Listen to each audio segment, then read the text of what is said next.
Welcome to the Champion T-shirt show. And I'll tell you what, the Brisbane Bullets, fellas, they did everything they could possibly do to try to lose that game. I want to welcome in Adam Gibson and, the NBL spares no expense, flying you back from Tasmania in... Well, it hasn't been 5 minutes since the game finished. At least I was first class and I was cramping a little bit, but I'm okay. I'm good. Good to be here. Well, I don't want to give away too much, but hopefully your legs are working for a little bit later in the show. But we're going to chat to Jason Kadee in a minute.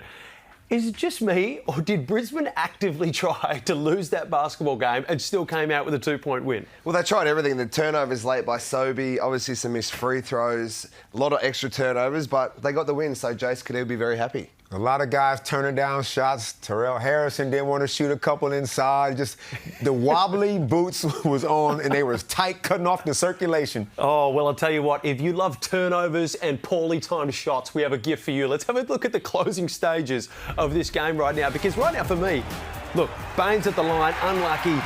This is going to be interesting when this all gets broken down. Jack McVeigh looks to have an open three. What do we think of the result? Well, I think Tyrell did a good job to run him off the line, but a one-leg running pull-up jumper shot from the elbow to save the game is an interesting choice. Tyrell did a good job to close him down.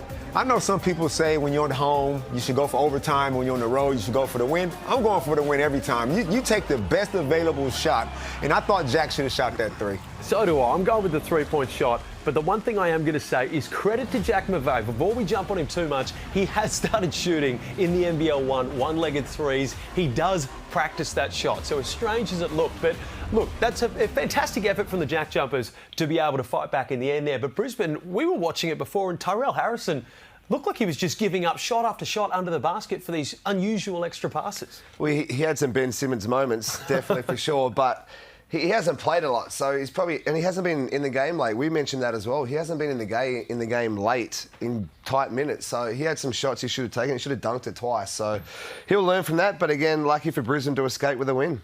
And it's different because, like I said, they were a slightly better team than what they were previously. They beat up on the Hawks 2 times in a row. So are you confident? Probably not. So they needed a proper win. And even though it was ugly, they got it done. Well, our man Corey Homicide William almost pretty much went out and said that the Brisbane Bullets are now going to win the championship after beating up on Ella twice. So I would have been coming for him if they lost this game. But as you said, this is a quality win. And Aaron Baines finally starting to show up. They making a constant effort. Like the team they played before, the team they were before would have never even featured Bainesy. So now Bainesy is he's cleaning the glass as he always does. They're trying to put him on an island on defense. He's keeping guys in front of him. And every now and then, just feed the big guy. He'll reward you or he'll kick it out. He shot the ball well from 3 today. So I just thought he had an overall solid game. Well, it's also where he's getting his looks. He's setting great screens, he's rebounding the ball. There's a great block shot by him, but he's inside the paint a lot more now, so he can rebound, he can get these tip-ins, and he had a couple of those late, which was super important for them to get that win as well. But you're right, they're using him better, they're getting him looks inside the paint, and he's not shooting as many threes. He made a big one, I think, in the 3rd or 4th quarter, but he's inside, and that's where he needs to be for them to be successful. Is it soon enough to make apologies for James Duncan? Now, because I believe on this show, I'm not going to name names, but some of us might have been calling for saying, does there need to be a change there? Now, we can be very quick in the media to say that. Is it public apology time for James Duncan, or are we just going a bit too early? I never said that he should be gone. Because remember, I said, who's going to do it?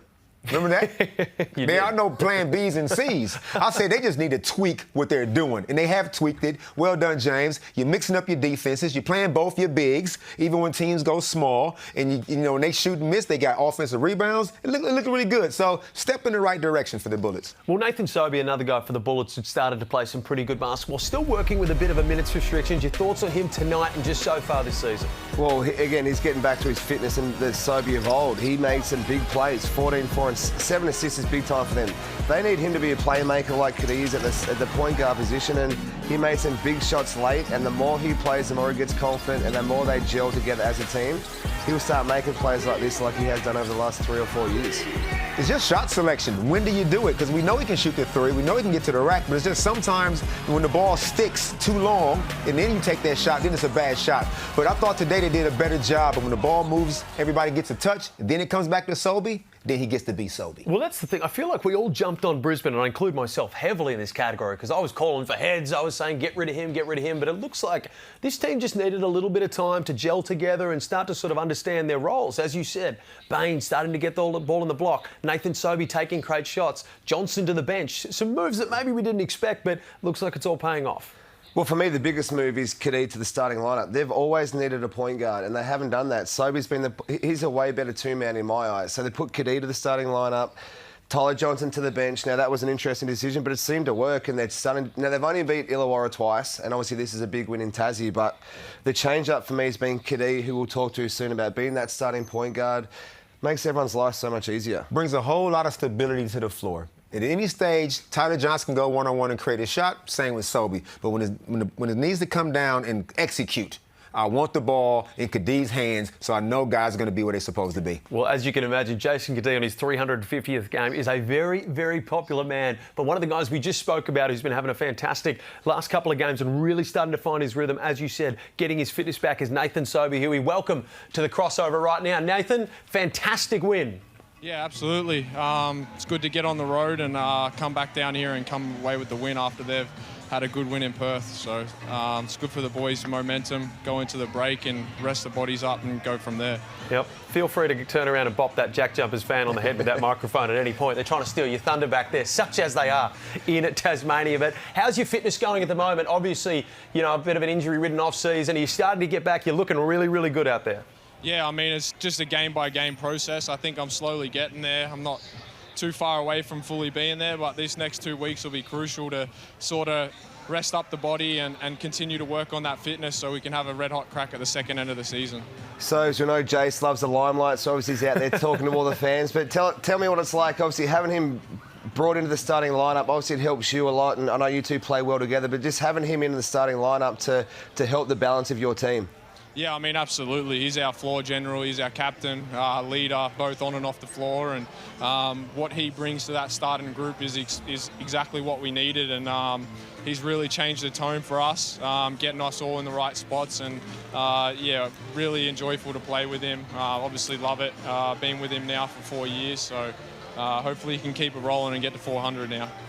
Hey, Sobes, good job, man. You guys are obviously evolving with your third straight win. But what I want to know, and tell the truth, man, minute restrictions, how do you really feel about them? Personally, I don't like them, but I understand them now that I've sort of gone through that injury. And, I mean, if anyone doesn't want to be put on a minutes restriction, I'm probably one of them. And it's been hard, but I think it's going to be beneficial moving forward. Well, Nathan, we're a bit stacked for time, so I've got one last question. Of course, the Melbourne Spring Carnival racing has just come to an end. I know that Kadee is a very keen racing man. Did he give you any tips? And if he did anything get up? No, I try to stay away from him on that. He spends way too much time on it. He was in the locker room before the game. I think he had a big win too, so he was pretty stoked. Well, if he had a big win, he definitely wasn't the only one around. It was a beautiful day of racing. Nathan, you guys are starting to roll. You're starting to roll personally. Great to have you on. Thanks for having me. Cheers. Thanks, mate. Now, I am excited for this because I like anything that's outside of the box. And Damon, this Hoo-Yah is probably the most outside of the box you have ever brought to this show. The Navy SEAL battle cry. And it starts in the youth. You got to learn at some point when to get hard, right? You got to learn because sometimes when you're little, you don't know. So, because you don't want to get to be an adult, be 28 years old. Now, look at the little fella right here. He's got to break this board in half. He's scared. He's terrified. I might break my foot. I might get a splinter. The pressure's on. He's got nothing left in him. Look at that little kick. He's like, oh, come on. And then all of a sudden, his teammates get around him. The chant starts, Steven, Steven. He thinks he's got nothing left in him. Coaches adjust his stance. Hang in there, big fella. You need some emotional resilience right now. You got more in you. He tried to go this then, and then bam, he found it. He dug deep when he thought there was nothing there. He reached down. He reached down deep and found something. This little boy now knows that there is no such thing as quitting. To you, little fella, little grasshopper, Hoo-Yah! They stitched me up. You're supposed to break. Come on. Hey! I'll tell you what, I actually thought that celebration, that's similar to the celebration that Melbourne United do when they pass the ball around more than 4 times around the perimeter. But that was absolutely fantastic, Damon. From one show that's absolutely lost the plot, let's throw to another. My man, Josh Jenkins with Sportsbet at the Lion.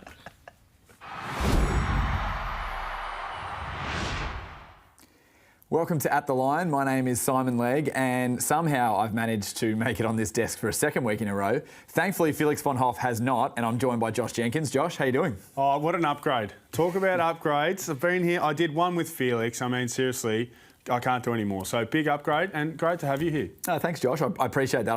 I need that confidence boost. But we are not here to prop me up. We're here to talk about the NBL, and there's 2 very good matchups on Sunday. But before we jump into those, we want to talk about the championship market and how you're seeing this, Josh, as we have it up on the screen. The Kings are the favourites, which is no shock. But what else do you like here? There's no doubt the Kings are the best team in the NBL. We've seen that over the course of the early part of the season. The Phoenix, aren't they a big mover? They were legless early in the season, but getting some bodies back, and we'll speak about them in this week's Throwdown. Getting some bodies back helps. New Zealand, we're not far away from talking to New Zealand as a genuine contender. So $7.50 value. I can't see Cairns on that page. That's quite extraordinary. They're not on there. But we're moving on to the most valuable player, and I know there is someone that you're just about to declare in that market. Xavier Cooks is close to home. Now, there's about 15, 16, 17 games to go. But I'm telling you, Xavier Cooks, Mr. Do-It-All. Bryce Cotton is playing amazing basketball. But the Wildcats are struggling. They're going to, the voters are going to go towards and going to fall towards the team with the best player in the best team, and Xavier Cooks is exactly that. I 100% agree. Now, we're moving on to a monster clash on Sunday, which is the Breakers and the Kings. This is the best offence in the league in the Kings against the best defence in the league in the Breakers. So what happens? Well, it's a good question you ask, Simon. This will be a really good game over there at the Spark. Now, road teams have been getting the job done way too often. I think New Zealand will be able to get this done on their home floor. This is going to be an incredibly good game. Let's have a look at the same game multi for this one. New Zealand to win the game at home. Xavier Cooks gets on the glass each and every game. He'll get over 9.5. And Derek Pardon, he's a beast inside. So I like that same game multi at $7.75. And next up, we have the throwdown between United and Phoenix. How do you see this one playing out? Because both teams have regained a little bit of form. Look, the Phoenix have been playing well, but United have gained a little bit back. So what do you think? Do you like the name, the throwdown? I don't mind it. I think that it needs to have a little bit more time. How diplomatic. A little bit more time. It's okay. How diplomatic. But it's a personnel thing. So both teams, Melbourne United and the Phoenix, have both been able to get some bodies back. Like Ryan Brockhoff's been a big addition to the Phoenix. We've seen Melbourne still trying to work their way through some import issues as well. So like this same game multi as well in the throwdown, this will be a close game. It'll be tightly contested. So take the points under there. It's a high number, a lot of defence, a lot of pressure in this game. Take the under. Mitch Creek will get plenty of rebounds. And Trey Kell, he's just finding his feet. Over 13.5 looks a special. Well, thank you very much, Josh. I love what you just said there. Now, if you guys want to take this one on, please make sure you gamble responsibly.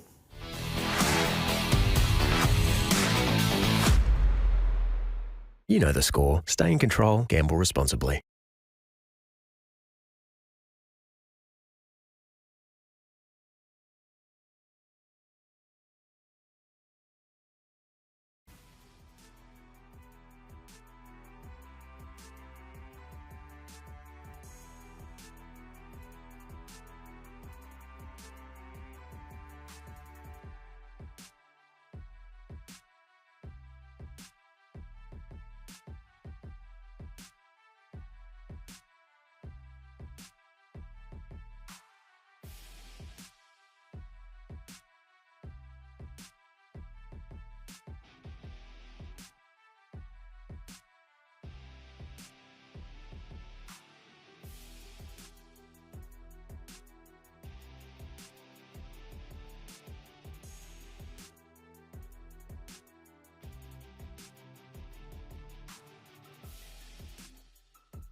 Well, look away now, Melbourne United fans, because the team you have laughed at and called underdogs has smacked you twice so far this season. Adam Ford has this team absolutely rolling. The Cairns Taipans. We just saw a little sports bet show talking about the odds. And where on earth were the Cairns Taipans? Sitting all the way down the bottom off the page, to which you two called out immediately. Cairns are rolling. Melbourne we will get to in a second. Well, it makes no sense. They're rolling, and Keanu Pinder is not even like 7th on the end. He should be way higher than that. He's killing it, having a great season. I don't know who does that. You need to talk to your people at Sportsbet. That's way off. I want them both drug tested. They're not right. But the Cairns Taipans at the moment, look, do we read more into the Taipans there? Do we read more into Melbourne United? Because that was a drubbing. That is the Melbourne United. I'm not reading nothing to Melbourne United. They're cooked. They are absolutely cooked. Cooked? You're calling them now? Nah, it's done, man. They're done. Cairns is a legit. Cairns is playing playoff basketball. And they was missing guys. They missing Sam Wardenberg. I mean, they just beat them with 6 guys. And I felt sorry for David Barlow and Brad Newley, because them two dudes is war horses, NBL icons as far as I'm concerned, and they're out there late in the game. They're 75 years old combined. It's like, what are we going to do? Tucker's giving me deuces. Like, what's going to happen? They're cooked. Well, I'll tell you what, do either of you guys play Monopoly much? You ever heard of the get out of jail free card? Well, get out of jail free card just got cut from Red Star, or mutually separated ways, whichever you want to do. Last year's MVP, Jalen Adams. You throw him to any roster, you are now a championship contender. Is he the saviour for Melbourne United? Because we know they've got the money to do it if they need him. Well, he's a saviour for any team. If you could potentially get him on your roster, you would do it in a heartbeat. He shows what he did last year. He obviously helped the Kings win a championship. If they could make that happen, that changes a whole lot. That puts XRM to the 2 and maybe come off the bench. We can be an impact player. Obviously, Shea Ely's just back, but if you can get the reigning MVP back, that's, for me, is a no-brainer. I would sign him in a heartbeat. I take back everything I just said. If you guys get Jalen, you are back in business big time. That dude is a winner. He makes everybody better. Right now, they don't have a guy that makes everybody better. So if they can get Jalen, how much dough do they got, by the way? How much money is over there? I don't think there's any sort of dough in the best city on earth. There's money going around Melbourne everywhere, but it's time for one of my favourite segments, What in the World? And Damon, you've come in more fired up than I've ever seen you. So let's have a look at what's going on in the world of basketball. Let's throw to this one, probably my favourite one of the entire shot. Halftime entertainment. It's real hit and miss, but I've got plenty of things that I would say about this one if we were in a later time slot. Have a look at this. Oof. Well, we've missed the start there, but just popping out the little hot dog at the end. If you're going to throw a hot dog into the crowd, yeah, I know exactly what you want to say, Damon, but you're not able to say it in this time slot. I may warn you. Pass. The Batman press conference. Let's throw to another, the Batman press conference. This is another one which might only work in America. Best part about this team is that we take care of each other. Defensively, that's all we can accomplish. What the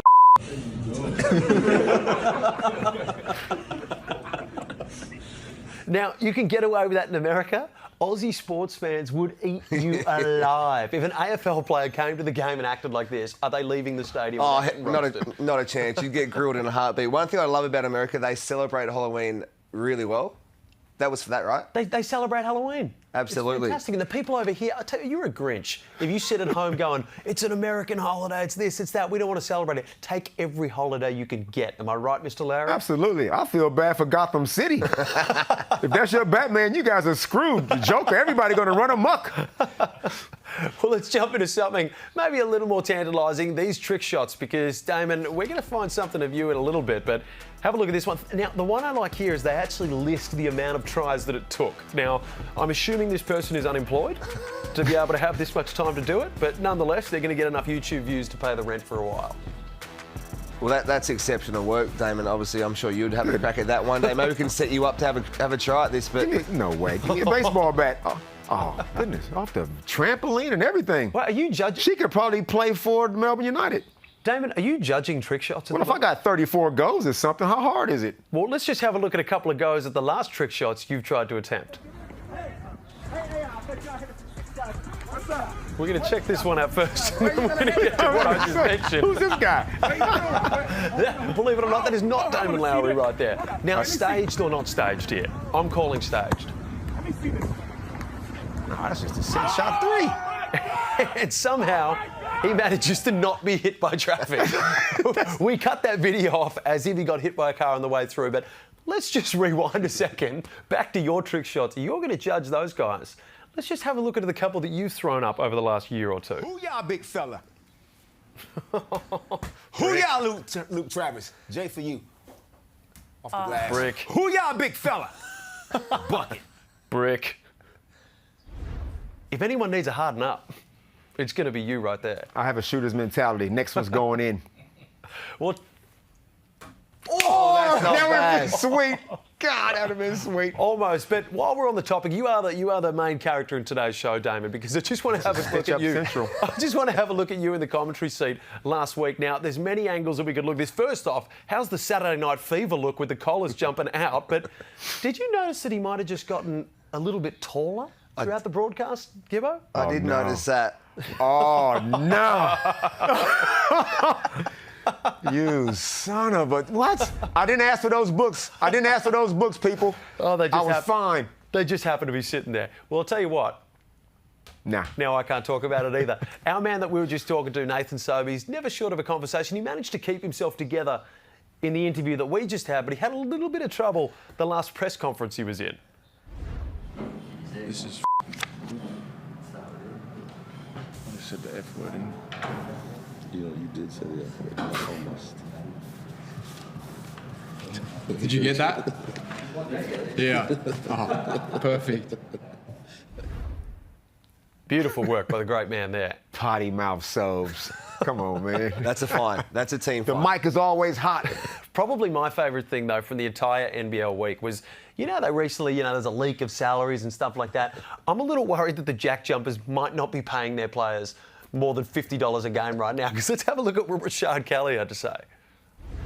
I did not find a couch, so I still got like a little two-seater at home that's broken. So somebody got a couch, hit me in my DM, I'll come pick it up. I asked them, everybody want to keep their couch. Nobody want to get rid of it.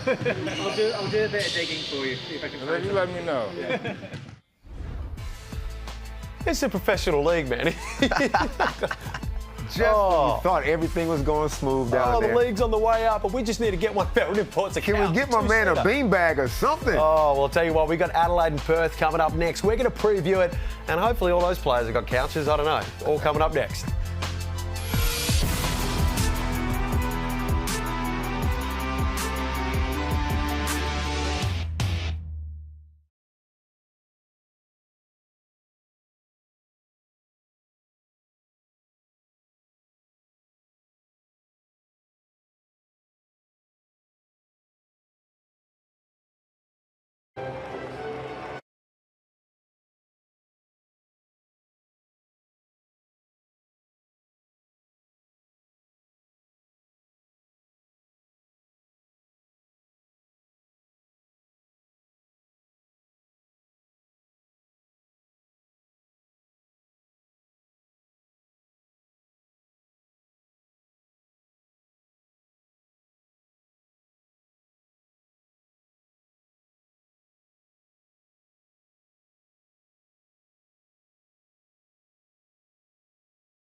Well, the Perth Wildcats, you see them warming up there in enemy territory. They sit in very unfamiliar waters, and the term must-win game gets thrown around. Now, I had to throw it around because there's only must-win game and it's the grand final if you make it there.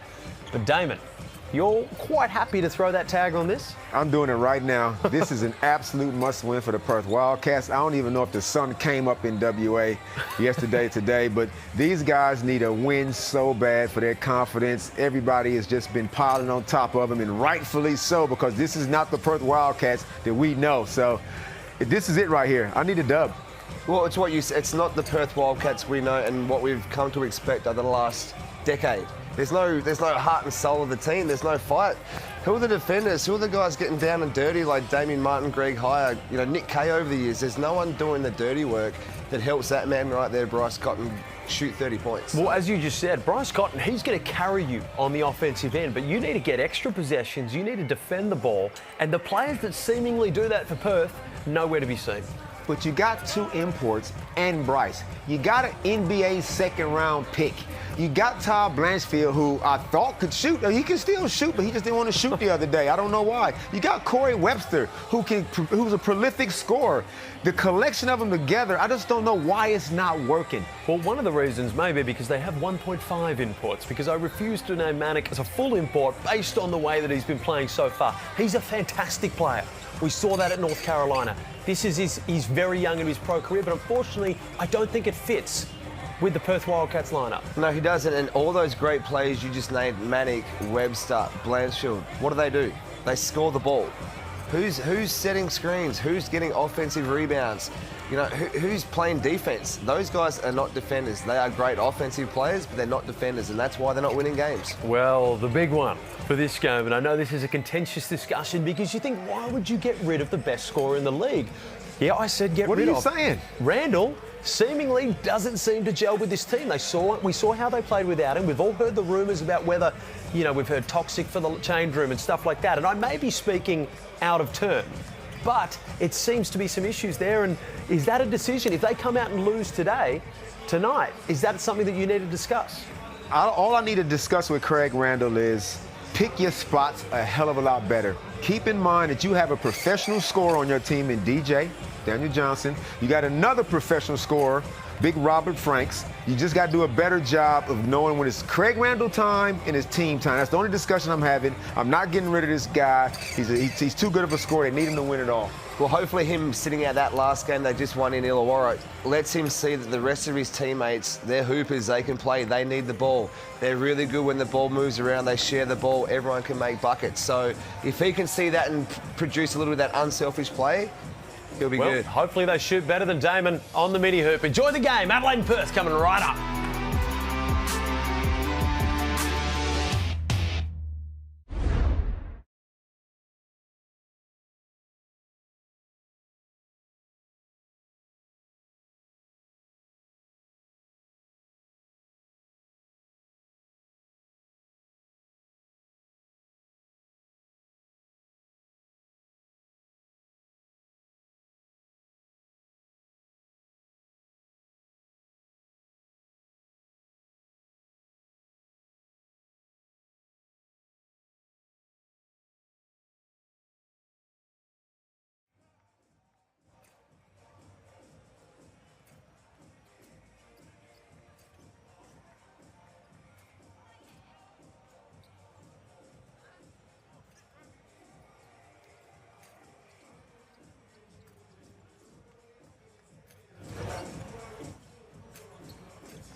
This program is brought to you by Hungry Jack's and Bunnings Warehouse.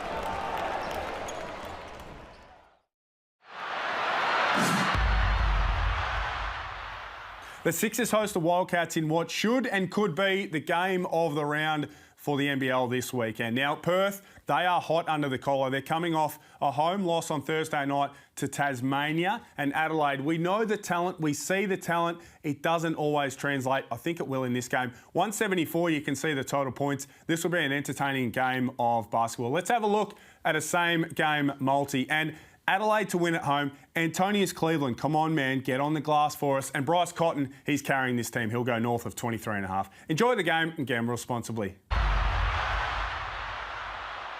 You know the score. Stay in control. Gamble responsibly.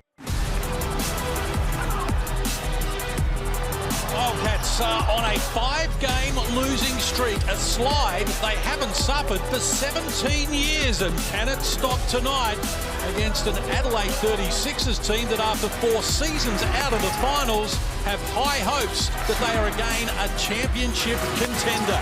It is raining threes for Adelaide and the Wildcats have got big problems. These teams don't like one another. We are set for what should be an exciting Saturday night here in the Hungry Jacks at NBL. From the city of churches, where the Adelaide 36ers have struggled so far this season in front of the home faithful with big defeats at the hands of course, the Illawarra Hawks and, of course, the New Zealand Breakers. Well, the fans, though, are still smiling. Craig Randall is back, though, coming off the bench.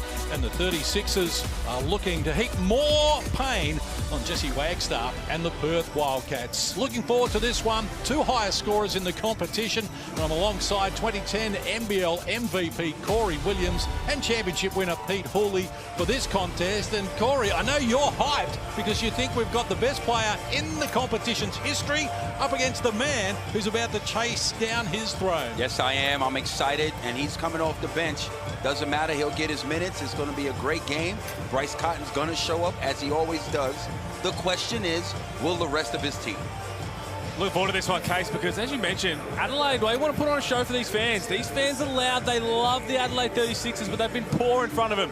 Can they start to bring that showtime to the entertainment centre? Well, John Riley used to play in Adelaide and had a great rivalry with CJ Britton on the court when they were both players. And another player from years gone by is Brett Maher. They named the court after him. He was such a legend in Adelaide. And Brett Maher, welcome to you. These teams, as you well know, they don't get along too well. No, they don't. Anytime Perth comes to town, we're in for a hard night here in Adelaide, and nothing's going to be different tonight. This team is always physical. They haven't really shown it heaps this year. They've got Wagstaff who likes the physicality. We need a couple of them to get up and in and create a bit of drama here tonight. Give Bryce Cotton a little bit of extra help at the offensive end, but at the defensive end, we need to see some physicality. You go back to the days of Vlahoff, Fisher, those guys loved it. We need to see guys like Thomas, Wagstaff, Travers pick up on that and start to get into it in this arena. Well, the last 35 years before last season, they were in the playoffs. 10 times they were champions. Corey, what's changed in the last 18 months or so in Perth? Well, for me, you don't see that toughness that they have. That's their DNA. They don't have that anymore. You know, the defense was tough, the fight, the desire. They're not playing with any of that.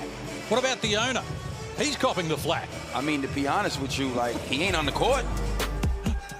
This is a bit harsh. Oh, that's been going on now for the last couple of weeks. I mean, last 18 months, Case, as you mentioned it. But as Corey said, look, he's not the one on the floor. And they've got one man who stands up every single night and produces. That's Bryce Cotton. But he cannot do everything on his own. As great as he is, one of the greatest we have seen, he needs consistent help around him. And he just has not had that enough. Well, the Adelaide 36ers, they have certainly got a lot of weapons now, and Daniel Johnson turned it on in Wollongong on Thursday night, 28.7 boards. 4 assists, so did Robert Franks Jr. You know, they all stepped up in the absence of Craig Randall. This is a stacked team. We knew they were going to step up. He was hitting from down under, from downtown. This was a good game. They needed to come out and get a good win. They had a 4-round last round going down 0-2. So they did what they needed to do. This is what worries me about this game matchup for the Wildcats. They have a bit of trouble down low as we have a look at the scoring spread. No Craig Randall, everybody else chipped in. But they're two big fellas, DJ and Robert Franks, saw a lot of the ball and they just went to work on Illawarra. We know that the big man department in Perth has been a bit suspect to start this season.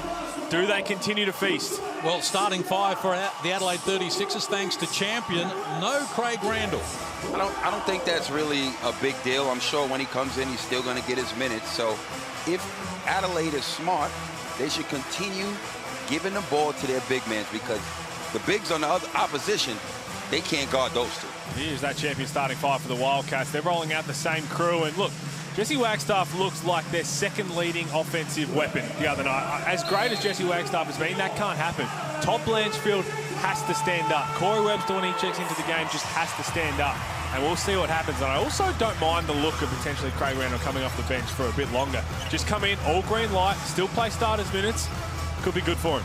Well, Adelaide had 12 days off after this game because of the FIBA break for the World Cup qualifiers.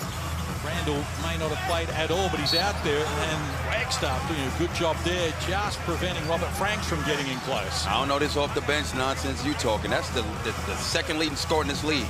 He's starting. 22 a game for Randall, 22 a game for Bryce Cotton as well. So Adelaide to restart here, and they get Johnson an early look.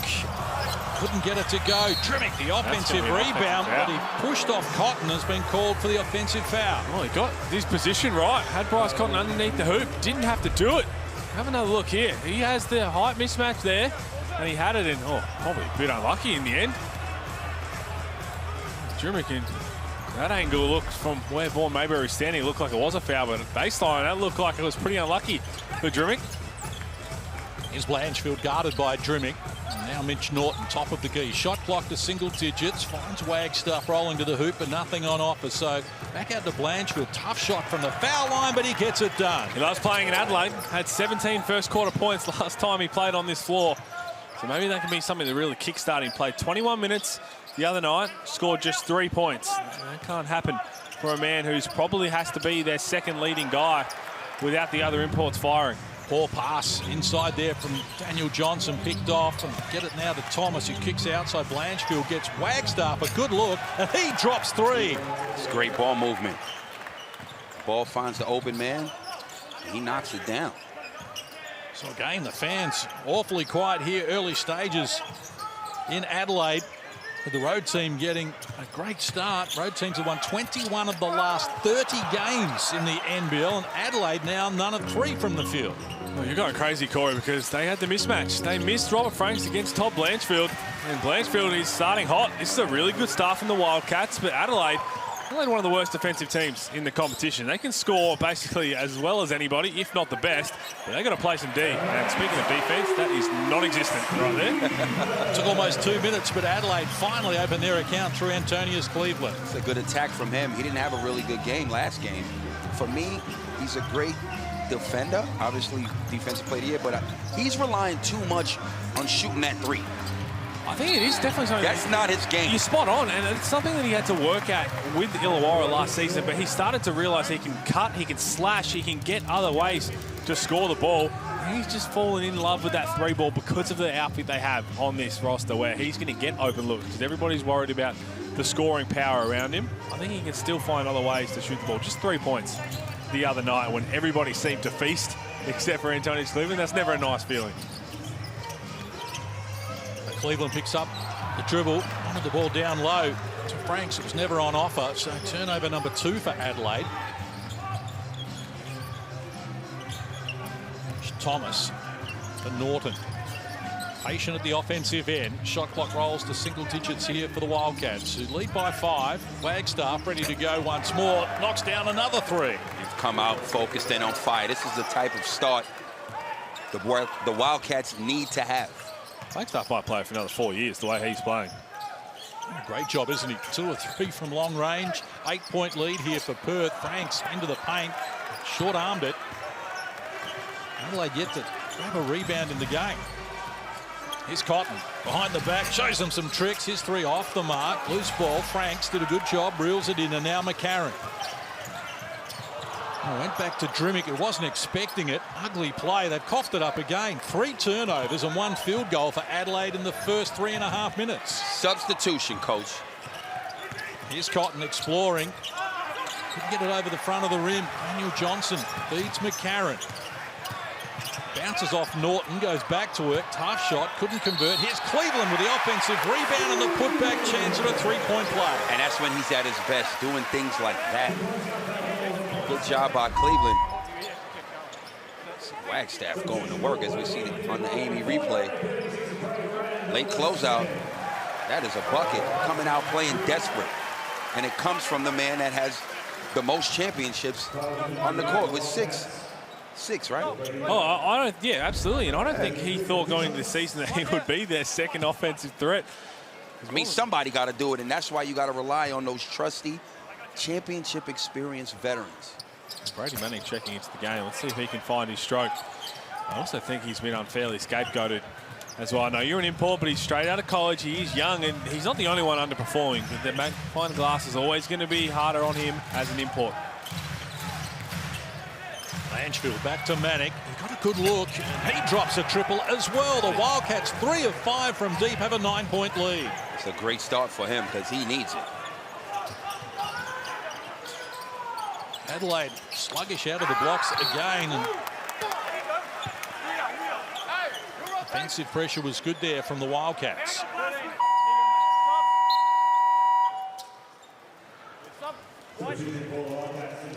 And John really makes the first change. Real good start by Blanchfield. They look to snap this losing streak. Manick wrestling with Franks down low. Plenty going on. Whistle seems inevitable. He muscled his way in Franks and came up with the goods. Good pass. Franks Jr. easily caught the ball deep. Easy move for a bucket. Brady Manick, he wanted Webster, was denied that by Mitch McCarron. Chance for Perth. Manick gets it again. This time he's off the mark. And a chance for Adelaide to reset here. Adelaide have scored 90, 4 of their last 5 games, and their current tradition is they lead at quarter time, they win. Franks lost the handle, recovers the ball. Oh, wow, that's a carry. It's just not on the same page. And Frank's saying it's on him, but he's telling Randall to come and get the handoff.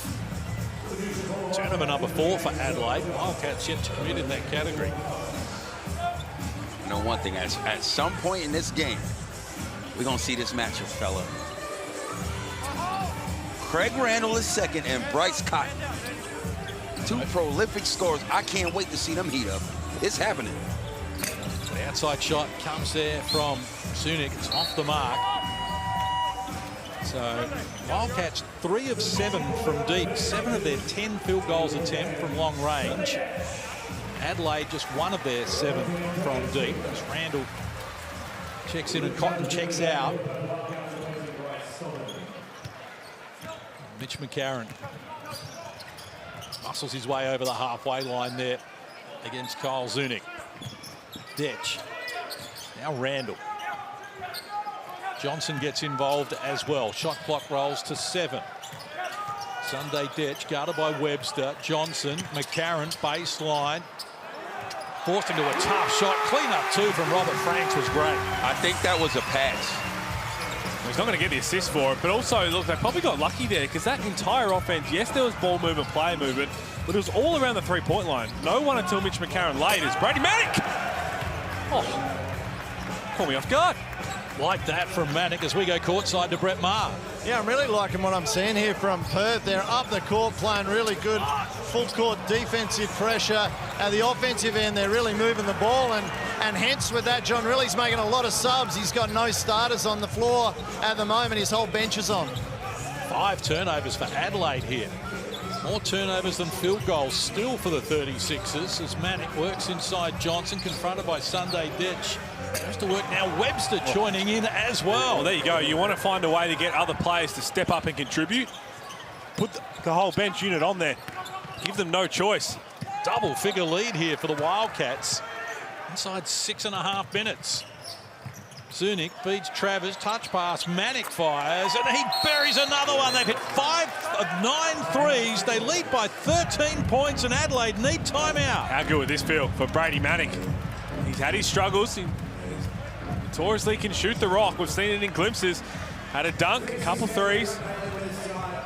Good ball movement, good play movement. Let's hear from Bryce Cotton, who spoke pre-game about how they were going to snap this losing streak.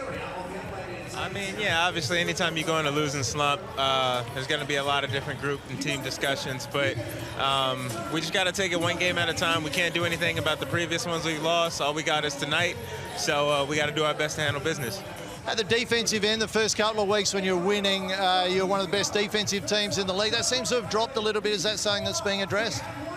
I mean, obviously at this point, everything's being addressed right now. So we're trying to, I guess, leave no stone unturned to make sure whatever kinks that we have, we can iron them out. But I think at this point, we've talked about every option that we could at this point. So now it's about action. Brett Maas speaking pre-game there with Bryce Cotton, and it's all about getting it done, Corey. Absolutely right. No reason to talk. We need to come out, show up, and get it done at both ends. As they're doing so far in this first one, and we see DJ probably going to get retaped. 8 unanswered points here from the Wildcats. Opened up a 13-point lead. 3.5 to play in this opening quarter, and Adelaide, as I mentioned, have had their problems, losing to Tassie by 25 at home, and then losing to New Zealand as well by 29. Randall over-adjusted. Things not happening for Adelaide, who are none of 3 from deep, 4 of 12 overall. Well, that's some good looks. 5 turnovers, though. That's what's really hurt them so far. And Perth are definitely hot shooting the ball. You don't want to just hope they start to cool off. A bit of lifted on the defensive end. Majuk with it, hands over. Webster working on Randall. Nothing on offer. Here's Manick. Looks inside. Majuk on Soto. Likes his chances. Can't convert, though. And between them, Soto and Hiram Harris have come up with the rebound. McCarron, the only starter on the floor for Adelaide at the moment. Soto muscles up a tough shot against Travers and opens his scoring account. Good finish from Kai Soto. Good dive. Defense came across from Travers. Good enough still to finish on his left. Manning shares it with Travers in the corner. Decides to fire over Mitch McCarron under pressure. Soto grabs another rebound. Sunday Ditch with it. Finds Randall, who gets busy quickly. Lost the handle under pressure, though. And now a chance for Webster with support. Joining in here, Zunic. He is fouled and off to the free throw line. Perth Wildcats making you pay every chance they get. You turn the ball over. 6 assists on 8 made field goals. It's just great basketball in this first quarter. What the Perth Wildcats are bringing. Brady Manning, 8 points. It's the best he's looked in a long time in the game, especially early in it. Zunic to the free throw line. 4 of 7 from the stripe coming into this game at 57%. And no matter how good Adelaide can be on the offensive end, if they don't really knuckle down and start to play consistent defense, they're not going to have the success they want. Leading up to the Illawarra game, they were giving up 90+ a game. That is just too many, no matter how good you are on the offensive end. Yes, you can win a lot of games by outscoring and not worrying about playing defense, but we've seen how tough the NBL is. Teams who lock down defensively are going to find success. The Jack Jumpers made it their blueprint last season. Sydney Kings, yeah, they won the title, but they were an exceptionally good defensive team. Melbourne United last year. And this year, we're starting to see it again. New Zealand Breakers, they lock up defensively. They're having success. I really like the proactive stance of Coach John Rillie as well for the Perth Wildcats. Just rolling players in through the game. Setting a challenge for them, and they've answered here with a 13-point lead inside 2 minutes to play in the opening quarter. Adelaide all at sea at the moment. Shot clock works to 3. This offense hasn't been pretty, and it was not effective either. They get after the loose ball. Now they look for Kai Soto down low. Again, the pass was ambitious. They tried hard to cough it up, and eventually they succeeded. 7 turnovers to Adelaide in this quarter. And that's great defense. You see the intensity lifted by the Wildcats playing with desire. We're going to have a look at that possession at halftime. That single possession, I know you give up a long offensive rebound, was by far the best team defense we've seen from Perth all season long. Everybody was moving, they were helping each other, playing really solid, playing physical. That's got to be their blueprint. It's Kai Soto against Travers. Sean Thomas comes across as well. Called for the foul. Free throws to come for Adelaide.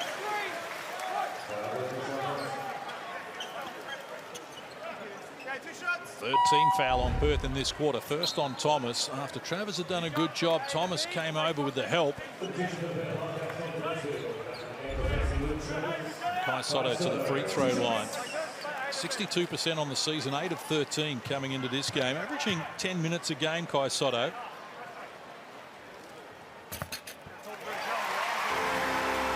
Still plenty of room for his growth as well.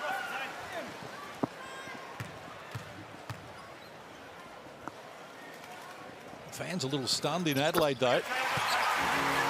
Perth launching themselves out of the blocks here with a double-figure lead. Pressure up the floor now.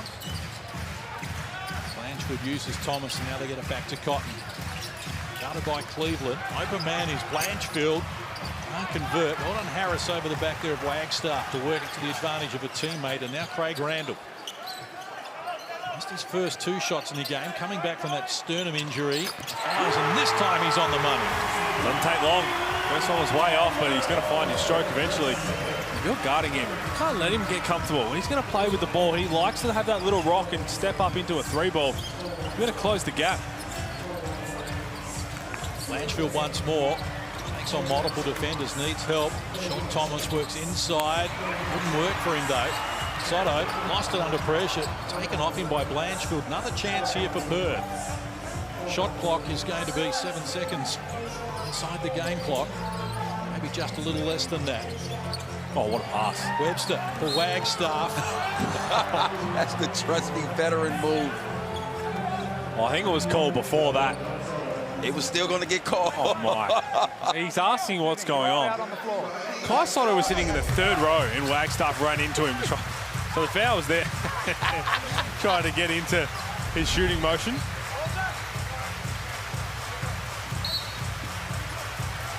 The Wildcats up 8 with possession here as we head toward quarter time. Cotton, the right man with it, is fouled. Antonius Cleveland doesn't like the call and wants a challenge. It's his first personal. Every player we know thinks they haven't fouled. And I'll tell you what, if they have to challenge this, what are you really saving? I mean, yes, it's going to be, it looked like 2 or 3 points. But there's just no way CJ Bruton saw that from where he was standing. So you're putting all your faith right now in Antonius Cleveland. I mean, he is the defensive player of the year. Well, he is, but look, if there's any... that would be a person you would. If there's any contact whatsoever, they're going to lose it. That's what I'm saying. So he has to obviously be varied. We saw in the last game, it was right. Milton Doyle said, I didn't foul, and they were correct. But if there's any sort of just brush of contact, he's probably going to lose it. So we'll have a look. He was pretty confident. I'm rolling with my reigning defensive player of the year. Well, you got to roll with them. Look, if I'm a coach, I'm probably rolling with my veterans and key guys once each. If you blatantly mess something up for me, you're done. No more. That ain't no foul. Let's look at another angle. Well, they're calling it from the right hand. That's what they're calling it from. So let's have another look. This would be a better. Well, that's right. Their little hand in the cookie jar. So corrective challenge is unsuccessful. Full stands. Fouls on Cleveland. Right there, they're saying just get him on the wrist. We're just trying to find out whether it's 2 or 3 shots. I think it's only going to be 2 shots. I think he was in probably this angle here. They've got more angles in the replay center, we have to remember. So that right there, they're saying they've got on the wrist. They have got multiple angles and the ability to zoom in the replay center. We don't get to see that.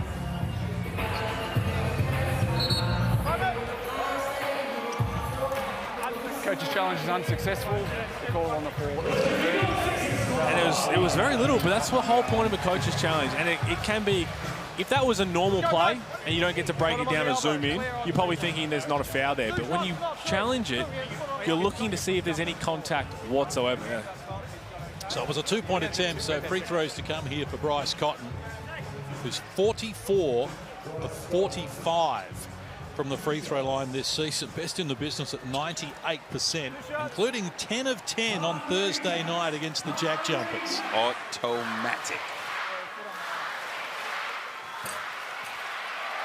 Oh, man.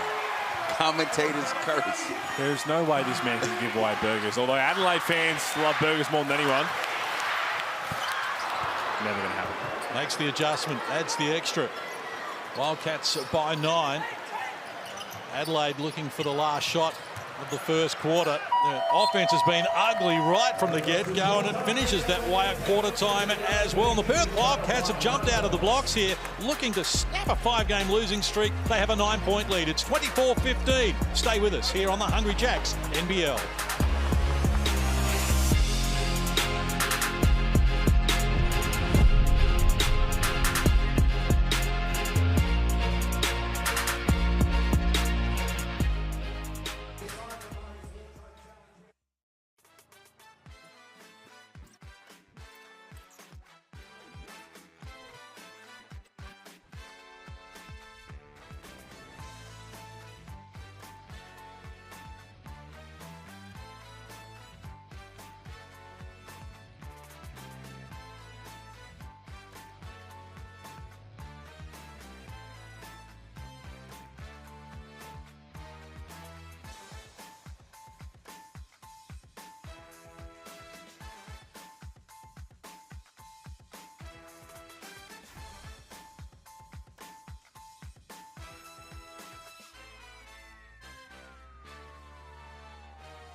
Superb start to the game from the Perth Wildcats, who turned it on here with 8 assists on 8 made field goals. Really good work from them. And Adelaide with their problems, not only with just 15 points, but 7 turnovers. More turnovers than field goals in that opening quarter. It's not a pretty sight. Well, it's not. But look at the Wildcats shooting the free ball, 5 of 12, and some really good looks. The offense looks a lot more fluid. Everybody's moving. Good things are happening. But that's just the first 10 minutes. They've got to keep this up. Wildcats, the best second quarter team in the competition. Average 23 a game. They'll be looking to expand this edge that they've had. Led from the get-go on the back of Top Blanchfield's 2, and then Wagstaff hitting the first 3. Cotton looking for his first field goal. Won't get it over the front of the rim, but gets another opportunity here. That's off the mark as well. Another offensive rebound, and the putback works for Blanchfield. Now we're seeing that Wildcats basketball we've grown accustomed to seeing so far in this contest. Offensive rebounds, second and third chance opportunities. Well, we're seeing activity, aren't we? Top Blanchfield on the offensive glass. That's going to be called a travel. But everybody just looks like they have more intent, more pep in their step. And so often, in the last couple of games, even when they've tried to come off screens, whether it's Blanchfield, Webster, and a player jumps in front, they just give up. Now they're trying to fight through things. Now they're going for second efforts. And we hype them up and they turn it over. Chance now for Adelaide. Close range, knocking down the shot there. Good finish from Cleveland as we go courtside to Brett Maher.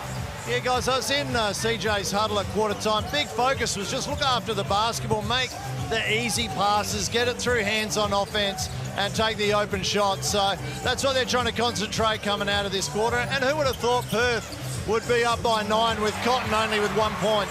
Incredible stuff. Thanks, Brett. They look inside by Soto for the flash. That'll get the fans excited. 2 good turnovers. Well, 2 bad turnovers for Perth. Led to 2 easy baskets for Adelaide, getting it done on the defensive end. Timeout called by John Riley. Early stages of the second here after they scored the first bucket. Adelaide hit back with a couple of their own. A nice look inside from Daniel Johnson. The Amy replay, just a little no look. Semi-no look, kind of looked. Going to be a delayed no look. Oh, no. He looked. He looks. Let's be honest. I'm That trying to big give it fella. a highlight. He looks. He passed it, then looked away. That might be why Kai Soto's laughing. It's been good, and we haven't seen this lineup too often with both DJ and Kai Soto playing together. Normally it's one or the other with Robert Franks. Maybe CJ Bruton just trying to mix things up a little bit. That's two big horses down low. You get the ability for DJ to step out and shoot the three ball. Shooting 44% from outside.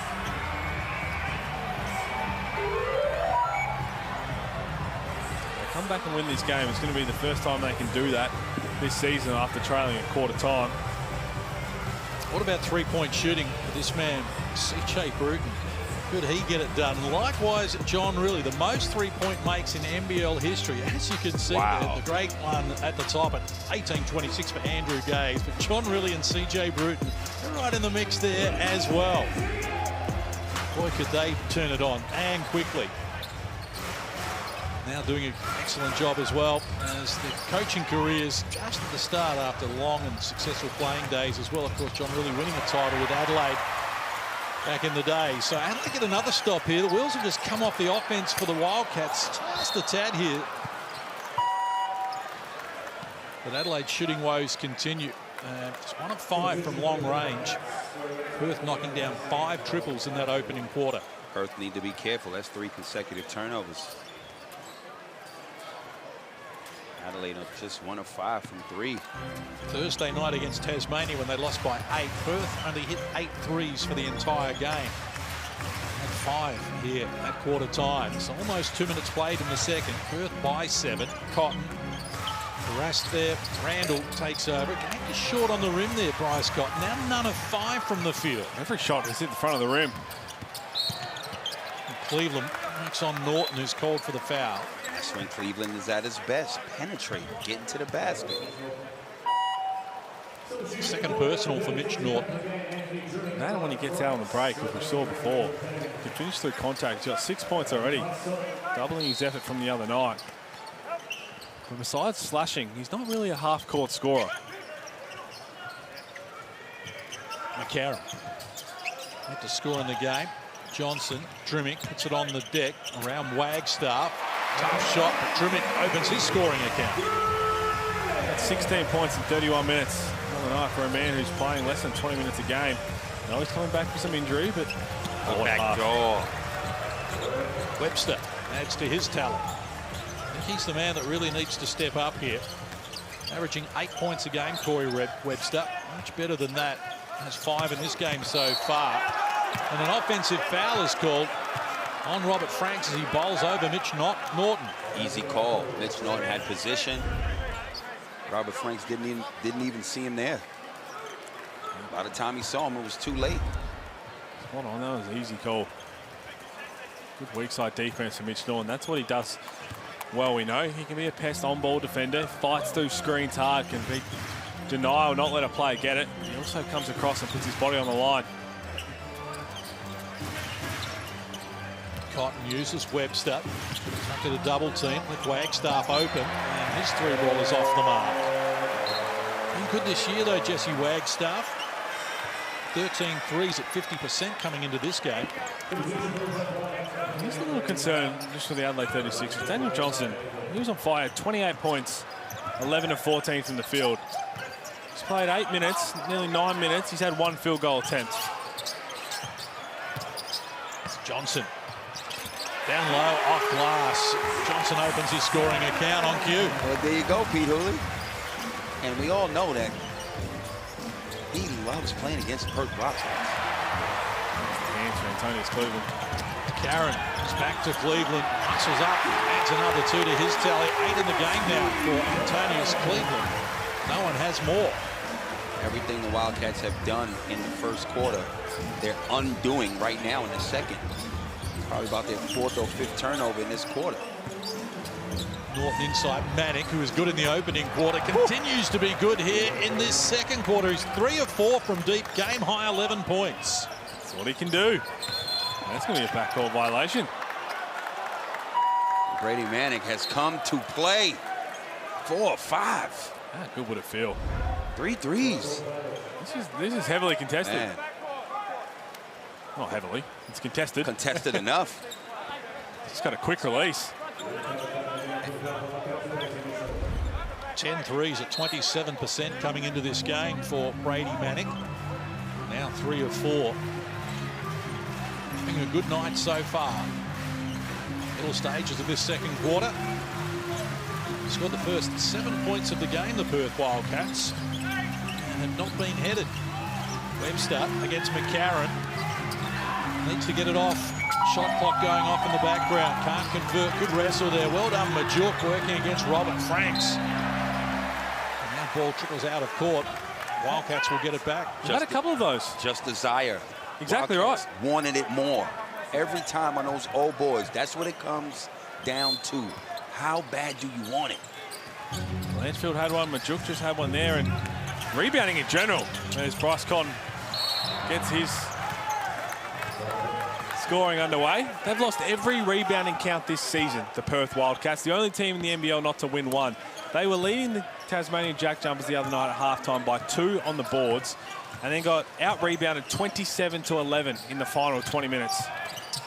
Nice pass from Johnson. Gets it to Drimmick, who's fouled, and off to the free throw line. They're losing the rebounding count right now, but the positive is they've got 11 assists on 12 made field goals. That ball is zipping around. And 6 players have also registered in the assist column as well.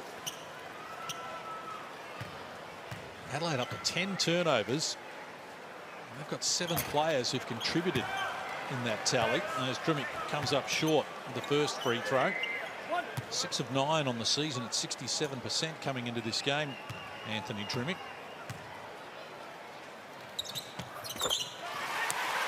Makes the adjustment, but it's Perth on top here by 7 points. 5.5 to play in the second quarter. Cotton looking against McCarron. Now confronted by Johnson. Picks up the dribble. Manick. Travers. Three-point line. Steps inside Cleveland. Ran into traffic. They coughed it up once more. Turnover number 5 now for the Wildcats. All in this second quarter. As McCarron gets it from Drimmick. Firing Franks. Tough shot. Gets it done. Such a tough shot from Robert Franks. You see that little push dribble? That was beautiful Just offense. Throws it out in front where no one can go and get it except himself. So Adelaide edging their way back into the equation here. Travers gets a good look. It wouldn't work for him. 1 of 5 from long range in this quarter. Go back to him. After they were 5 of 12 in that opening stanza. Mismatch down low. Cleveland working inside. Cotton gets it done. Draws a foul. Doing all his work close to the basket.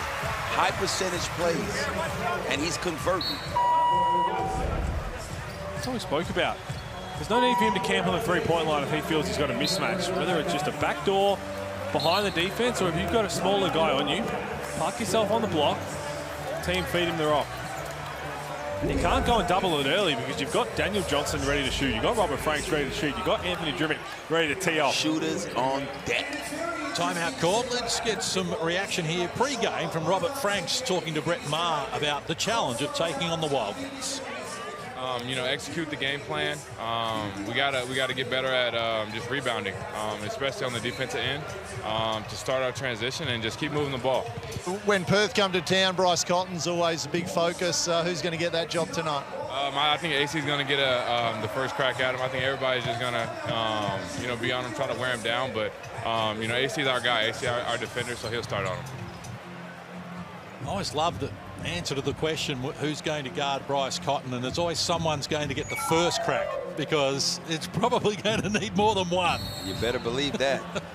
That's what the Jack Jumpers did the other night. Do it by committee. Yes, you're going to have the likes of Matt Kenyon and Sam McDaniel chasing him around, but he's too good to guard with one player. He's going to get screens. He's going to get help to get open. It's what happens when he finally does get that daylight. Does the rest of your team step up to help? So Cleveland's going to have to chase him around. He's got the job to try and make every catch tough, but if he gets caught on a screen, it's the Robert Franks, it's the Daniel Johnson, Mitch McCarron coming across weak side, trying to make someone else beat him. So far, so good. He has Sitting on 3 points, 1 of 6. He's led them in scoring in all 5 games so far. Brett Maher was listening in during the timeout. Yeah, John, really conscious of them getting into the paint, setting, making good decisions with their passes. They need to cut down their turnovers. This play, look for Bryce Cotton coming off an on-ball, Corey Webster being the second option. So the margin is 2. 4.5 to play till half-time. Travers, high off the window, opens his scoring account. I think Luke Travers is another one. He's actually their second leading scorer on the year, just over 10 points a game. He can be a little more aggressive in terms of the way he goes about his buckets. Randall working on Travers, confronted by Manick. Outlet pass to Franks, but he's off the mark. So a chance for the Wildcats here to build on a 4-point buffer. Cotton, what a pass inside. Now that's a no look. Well, he knew exactly where Majuk was. Great look inside there from Bryce Cotton, who averages 5 assists a game, top 10 in the competition to go with his 22 points to lead all scorers. Johnson in the corner, can't finish it. Clean-up work is provided there by Robert Franks. Brady Manning's just going to have to get a little bit dirty on the defensive end, as in getting his nose dirty. Not illegally, but just boxing out Robert Franks. He's playing too well on the offensive end to have those little lapses on the defensive end. Travers spinning on Drimmick. He did a good job to stay in front of him and draws a foul as well. Exactly, real good job sliding his feet and staying in front of him. Shot went short. He was in rebound position. He's fouled. It's impressive on Thursday night, Anthony Drimmick. He sure was. Season high 16 points. 3 threes, shot the ball well, got to the basket and finished. Enjoying his time back in Adelaide, where he was Rookie of the Year 2017. Well, they've got 2 players coming off the bench who could start on any other team. Sunday Detch and Anthony Drimmick both have started a lot of their career. And this team is stacked. They are loaded. It's only a matter of time to like gel together and get on the same page. Randall and Detch combined. As we move inside the last 3 minutes of the first half. Drimmick, Detch, shot clock works to 5. Randall elevates. Couldn't get it done. And Tashawn Thomas came up with the rebound. Gets it back from Travers. They lost their assignment. Johnson turned his back and Thomas threw it down for his first points. That only happens because of how hard Brady Manning ran the floor. He sprinted to make Daniel Johnson aware of where he was, and Tashawn Thomas walked straight behind and got it dunked. It's not going to show up on the stat sheet, but those efforts there is exactly what Perth's been missing so far. Detch comes up with a long-range 3. Only the second of the game for Adelaide. Halves the margin. They're playing catch-up, though. Perth scored the first 7 and haven't been headed so far. It's Cotton. Looks inside. Thomas with a hook shot. Gets it done. Scoring the ball, but Bryce Cotton making things happen. Johnson goes back to Drimmick, who's ready to go. Brought it deep. Long rebound came to Cotton. Races up the floor. Randall to beat. Thought he was fouled, couldn't get a whistle. And now Randall will go back hard the other way. He's got numbers in support. Gets it back in the corner. Yes. Oh, man. I mean, that's just great defense to slap the ball out of Cotton's hands, come back on the other end and hit a 3. Got a 2-point game. Well, down by as many as 11 in this quarter, by 13 in the opening. Stands up. Good clean hands right there. But you know what I like so far in this game? The unselfish play he's playing with, Randall. Because you hear so often, he doesn't pass the ball and he's over dribbling. So we need to highlight when he is passing the ball and making plays happen for his teammates. Inside Wagstaff, double team, gets Webster a good look from the outside, and he knocks down the triple. And that man right there needs to wake up. And in this first half, he has 3 of 5 from the field, 8 points. No, it's a wide open 3, but it's all their activity. The player movement, they're doing it all with an extra step of intent to get wide open. And there it is, great high-low basketball. As we know, they have big men that can score. There's mismatches. it is important if they don't get the ball direct, that hollow action needs to be there. Here's Webster once more, this time off the mark. Travers tried to keep it alive. 36ers get it back.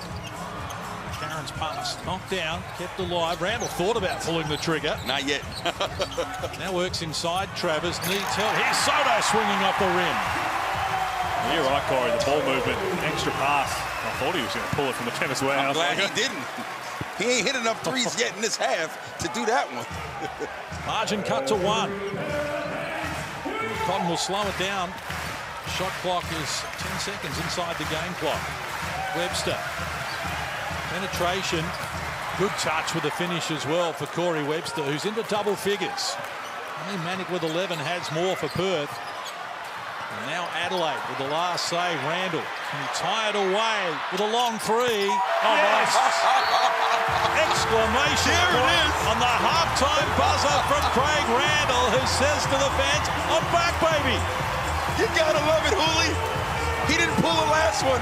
He wanted that one. Warehouse, but he got that one. That was from the Hungry Jacks logo. Tied ball game. 31 points in the second quarter. Some reaction now courtside with Brett Maher. Yeah, I've got Brady Manick with me. Real good start of the game. Your ball movements seem really good as a team. Yeah, you know, we're playing really well. Guys are making shots. Guys are moving the ball. We just need to lock in more on defense, and I think we'll be good. Yourself coming off the bench, you got going really well as well. That must feel good and knock down some shots. Yeah, all because of the teammates. You know, they're behind me. They support me, and I've had a hard run the last few games. They got me going, and hopefully we can just keep it going. Really impressed by the team's defense as well. You've been up full court.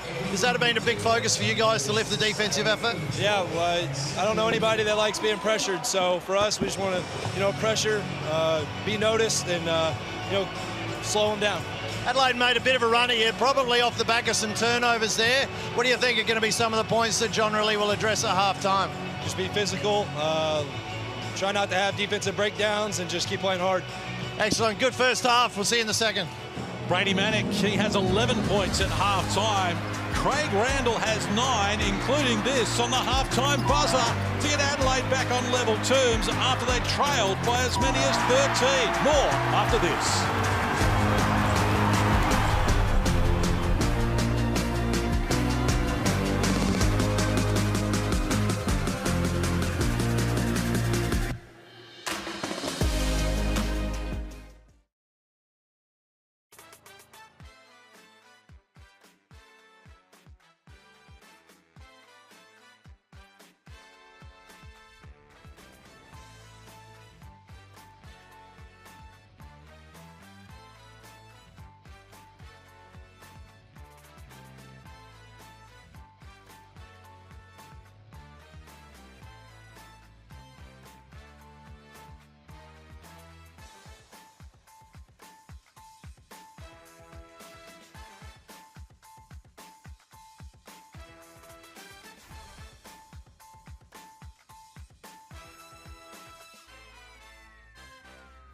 Yep.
Welcome back to the Hungry Jacks NBL. Round 6 continues, our 42nd game of the season. The first time we've had a tie at the half, and it was off the back of a Craig Randall long-range 3 right on the buzzer to get Adelaide back into the frame after Perth scored the first 7 points of the game, and at one stage led by 13 in the opening quarter, by as many as 11 in the second, but here it's tied away at 46 apiece. Full credit to the Perth Wildcats and John Riley and the way that they started this game. Oh, it's important. They're desperate. I mean, you don't want to go 0-6 in your last 6 games, so you had to come out fighting. We saw the Perth Wildcats spirit in that first quarter. Defensively, they got it done. Players that needed to step up, stepped up. First person, Brady Manick, came out 8 points, 2 threes, a dunk. He was aggressive and assertive on his play. But Toddy Blanchfield set the tone early. First quarter, all Perth. Love what we saw on the offensive end and defensive end. But in the second quarter, the roles were reversed. As you can see some of the highlights, the veteran Jesse Wagstaff from the land of plenty. Todd Blanchfield kicks it to Brady Manick. He gets a look, knocks it down. The rookie would be feeling good. He goes back door, flushes it. Feeling confident, but on this side of town, on the ball. The man, he came off the bench, but it's just like it was any other day for him. Bucket. Kai Soto, nice alley-oop pass from DJ. Some good basketball being played. Another great no-look pass from Bryce Cotton.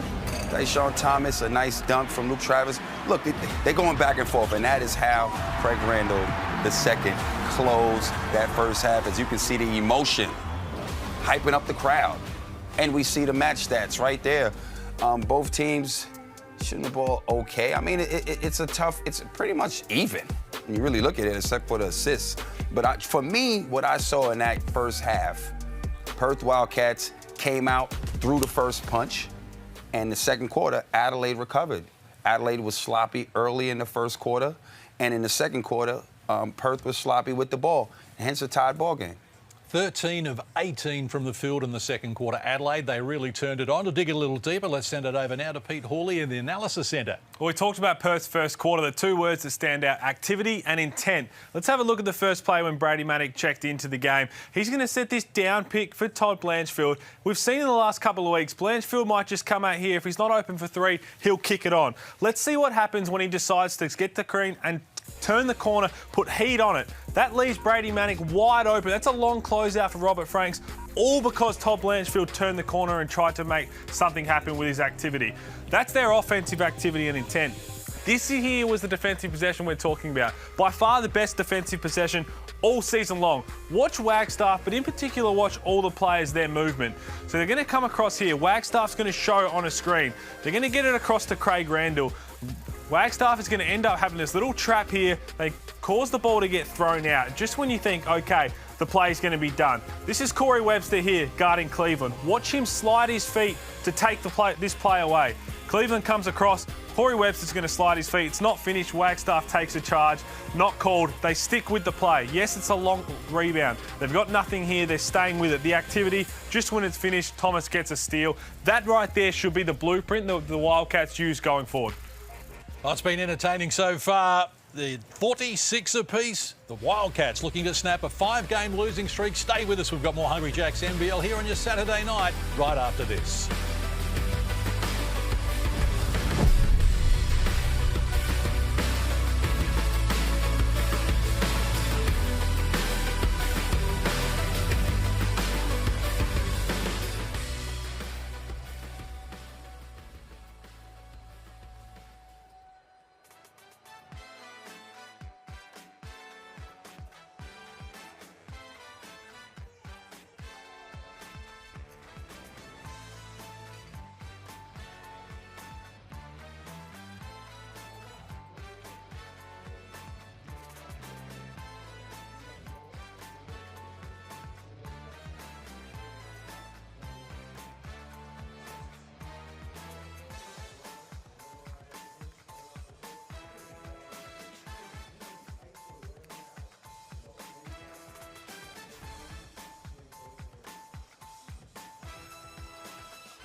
Welcome back to Saturday Night Hoops, and this season, with thanks to Latrobe Financial, we are giving away a guaranteed $50,000. You can enter at nbl.com.au/legends for your chance to win. Send in a video of yourself making a half-court shot.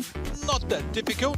Doesn't matter how many times you want to try, but just get it done. Send it in, and you are a chance at $50K. Can't be much simpler than that. With Big Corey jumping into your screen with tattooed legs. You tatted up.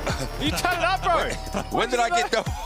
Now, a little earlier in Adelaide, we had a celebrity game, and it was quite a tussle, as you might expect, because when you get a little older, Nathan Bassett there from the Adelaide Crows, it's Sam Jacobs. Oh, he's still got the good touch, hasn't he, for the big ruckman? But sometimes it's a little more physical than you would expect. But great to see them having some fun. And Brett Maher was courtside, and he's standing by now with Sam Jacobs. Yeah, guys, I've got the big Sauce with me. Sauce, you're looking in good shape. Are you getting out there playing with the ball a bit? Yeah, Mars, it's pretty nice getting out there in the court. It's a real fine line between trying too hard and having a bit of fun. Anyone impress you out there? There are a few celebrities. Anyone with some good handles or good shooter? Yeah, Hannah Petty, the Adelaide Thunderbirds captain, she's a centre, but she shot the ball really well, so yeah. What about this game? Who have you been looking forward to seeing? Some superstars on both sides? Yeah, it's the first game I've got to live, but I love Craig Randall. It's nice to see him line up the boys at half-time, so hopefully now we can get through and get going in the second half. And what's your tip for the second half? It's been a seesawing event. What do you think? No, I think the 36ers will get going, so I think we're close to getting our season going, so hopefully the second half starts it. And yourself, what are you doing in your time away from the footy and away from the basketball? Yeah, so I'm working at the Crows in an off-field role, so external stakeholders sort of looking after, I guess, all our key stakeholders, so really enjoying it. Excellent. Thanks for your time, Sauce. Great to see you out on the floorboards, and hopefully see a lot more of you. Brett Maher and Sam Jacobs, they're great guys. Isn't that interesting there? Sam Jacobs, one of the bigger players in the AFL. Brett Maher, one of the smaller players in the NBL, and they're virtually eye to eye.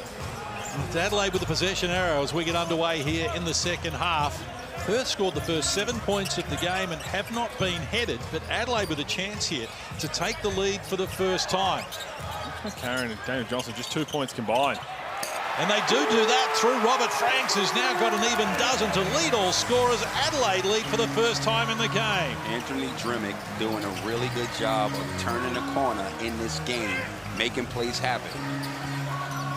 Good pressure there from Cleveland as well as he gets after the loose ball and found it on the deck as well. That's going to impress the fans. Just couldn't get the finish though. Impressive turn of foot. It was. And the deflection, and then Anderson chased it down. That's going to be an offensive foul for Sean Thomas. Doesn't like it, but continued to move on that screen. There's Bryce Cotton's 3 points. Last half-time tally in the past 3 games. Normally it's been the second half that have been really slow for Bryce Cotton because he gets tired having to do a whole lot. We also know that he had a couple of games last season where maybe even scoreless at half-time or struggling until three-quarter time. Doesn't take long for him to turn it on. Johnson's pass was a little casual. He was looking for Franks. Bryce Cotton's come up with it. He's got a great record in Adelaide, Bryce Cotton.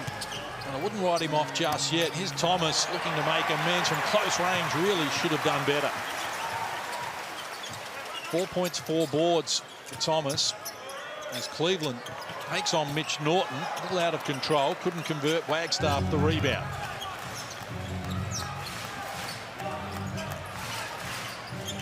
Both teams back to their original starting fives.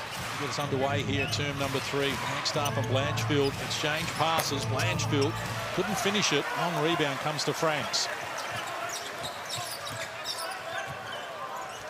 Johnson, lob down low, looking for Franks from close range. He's now got 14 in the game.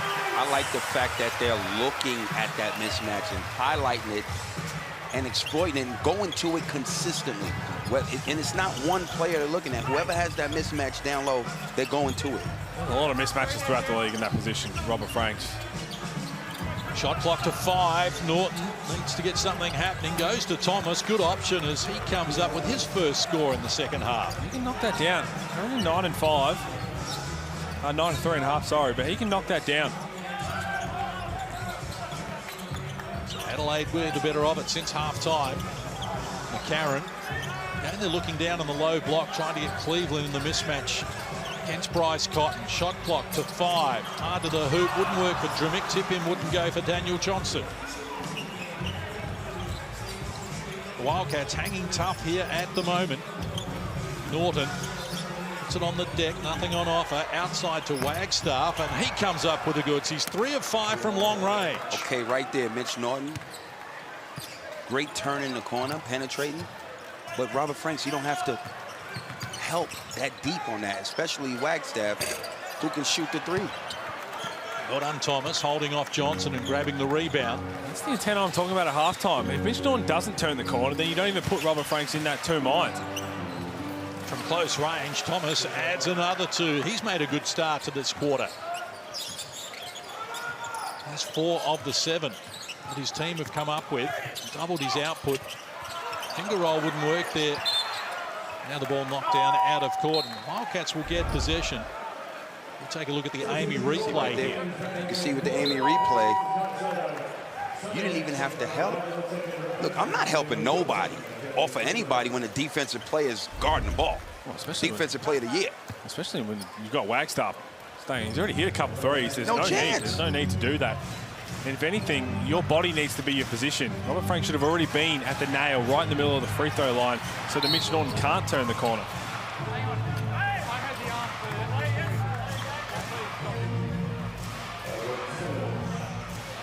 Seven unanswered points here from the Wildcats. And in the space of 2 minutes, he's turned this around once more. CJ Brick can still manage a smile. He's an upbeat, glass half full type of fella. Cotton, tough shot, never looked likely. Franks about to be stripped of it. You could see that coming. Manick ready to go once more. He's been knocked down the 3 ball. His 4. Now, next possession down. Got to run some sort of set to get Brady Manick a little look, because right now, he's feed cooking. the beast. 5 of 6 from the field. 10 unanswered points here from the Wildcats when Adelaide looked as though they were going to take over. The Wildcats have answered the call. Franks is off the mark, and a whistle on the play as well. Good job from Bryce Cotton. Really crafty. Mitch McCarron screaming at Robert Franks. That's the way you hand it off to your point guard. Brady Manick right now. That rim is a hula hoop. Good team effort from the Wildcats here. On Thursday night, they had 15 assists for the game. They had 16 at halftime in this game, and they've now got that up to 19 on 22 made field goals, and they continue to impress. So CJ Bruton's seen enough. A 12-0 run from the Wildcats has them back to an 8-point buffer. I mean, this is fantastic to see if you're a Wildcats fan. This is how you want to see the other players outside of Bryce put on and perform. Mainly Corey Webster, Brady Manick. These were the guys that have been missing, inconsistent. So it's great to see them showing up. Great to see the Wildcats out and about in the community as well. Meeting koalas is what they were up to, and this has helped them a bit. To Sean Thomas, keen. Brady Manick, not so keen. Good to see him having fun, though. And you can have the snakes to yourselves, boys. For sure. Oh, man. Oh, Corey Webster. Don't you love that? Terrific stuff from the Wildcats there. No, snakes. No thanks. Just the confectionery variety I'm okay with, but outside of that. You've had a good crack at that jar. A lolly bowl tonight. Gazy would be very impressed. Got to keep up the energy levels. And an 8-point lead here for the Wildcats after Adelaide came out scoring the first 4 points of this quarter, and since then they have gone scoreless. So almost 3 minutes, a scoreless run here for Adelaide. The Wildcats again enjoying a nice buffer. Little stages of this third quarter. Sunday Detch back onto the floor. Nice feed. Harris for the finishing touches. This is a really good offensive set, side to side, and then eventually got downhill and had to move the defense on the weak side of the Wildcats non-stop. You got Luke Travis locking in to Craig Randall. He's going to try and use his length and athleticism to bother him. So he was locked in and ended up opening up an easy layup for Harris. Here's Manick, one score. Catch it, knocks it down. He's come up big. 6 of 7 from the field, including 5 of 6 triples. This is why they brought him in. No doubt. They knew he had this potential. Sunday says, I got 3 right back at you. Brady Manning, 5 of 6 from the 3. 17 points. Got to find him again. Here's Webster. He's off the mark. Well done, Kai Soto. In the rebound duel there against Majuk. Here's Randall, catch and shoot. This time a little deep with the 3. Majuk eventually found the handle. Webster goes to Travis. Oh, yeah, that's Manning once more. This time off the mark. Byron Harris, the rebound. I just love the aggression. I mean, yeah, he's feeling good. Just keep going in the well. Reverse finish with an unpreferred right hand was nice. Nice take. He had a direct line to the basket. It's up to 11.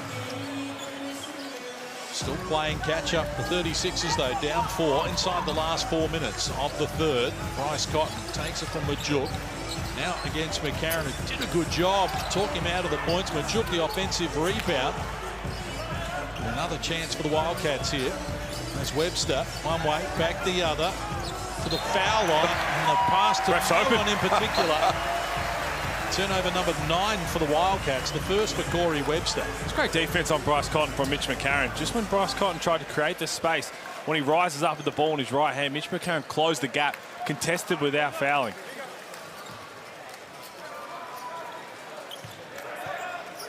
Sunday Ditch with the ball carrying duties at the moment. Drimic is the only starter on the floor for Adelaide. Go to Randall. Can't connect, and Harris just getting into the back of Brady Manick there will be called for the foul. Easy call right there to make. Craig Randall 3 of 7 from long range. Adelaide 5 of 14 as a team. Wildcats have hit 10 threes in this game. And lead by 4 the latter 3 minutes out from three-quarter time. 10 threes, and Bryce Cotton hasn't hit one of them. Here's Webster. Caught a little deep from close range. That's the good signs for the Wildcats, is that they've done it without Bryce Cotton largely tonight. He's 1 of 8 from the field. Randall showed them some tricks. That's excellent. Not much you can do about that. He's just got the ball in a string, and if you try and take a step back, it's getting splashed in your eye. Adelaide back to within 2. So this has been a good fight back from them after Perth had gone on that 12-0 run. Adelaide are now on a 7-0 charge of their own. Shot clock rolls to 3. Big problems here for Webster. Getting treatment from Randall. Shot clock's going to expire on the Wildcats. And that's great defense. Especially with 5 seconds left. Pressuring Corey Webster like that. Good job by Adelaide. What I like with this unit right here, you can allow Craig Randall to be ball dominant and take, you know, pretty much the shots that he want to take with this unit on the court. Sunday Ditch with it. Shot clock to single digits. Given some treatment. Good problems. To Kai Soto, who wants the backdoor pass. Randall shakes Norton. Went back for seconds and overcooked it. Well done, Sunday Ditch. Initially couldn't control it though, and now Travers. Chance for the Wildcats to build on a 2-point bar for Webster. Sunday Ditch, nothing on offer initially. Now gets an opening. Good look. Can't convert. Yeah, it's a great look. Kai Soto going to sag off. Corey Webster has 12 points. Hit 2 threes. He's got to take that. Well, you know it's about to hit. Oh, no. Against Brady Manick. Craig Randall decides to share it to Harris. Now Drimic in the corner fires, and that's deep. Travis the rebound. Let him off the hook. Craig Randall.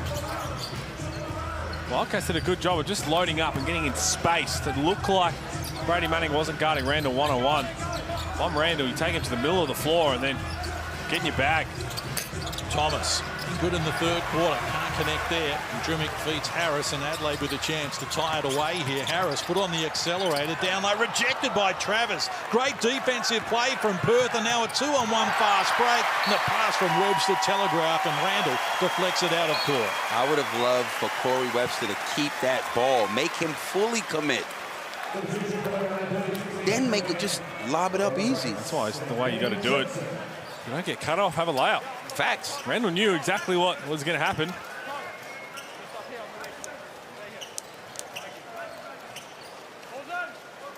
So a little over a minute out from three-quarter time.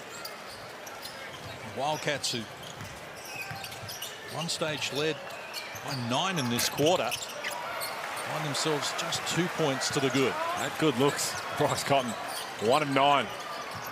Only Detch went under. Nice pass. Drimmick finishing touches, tied away at 61. Good basketball right there by the 36ers. Looking for each other. 15 points apiece in a low-scoring third quarter.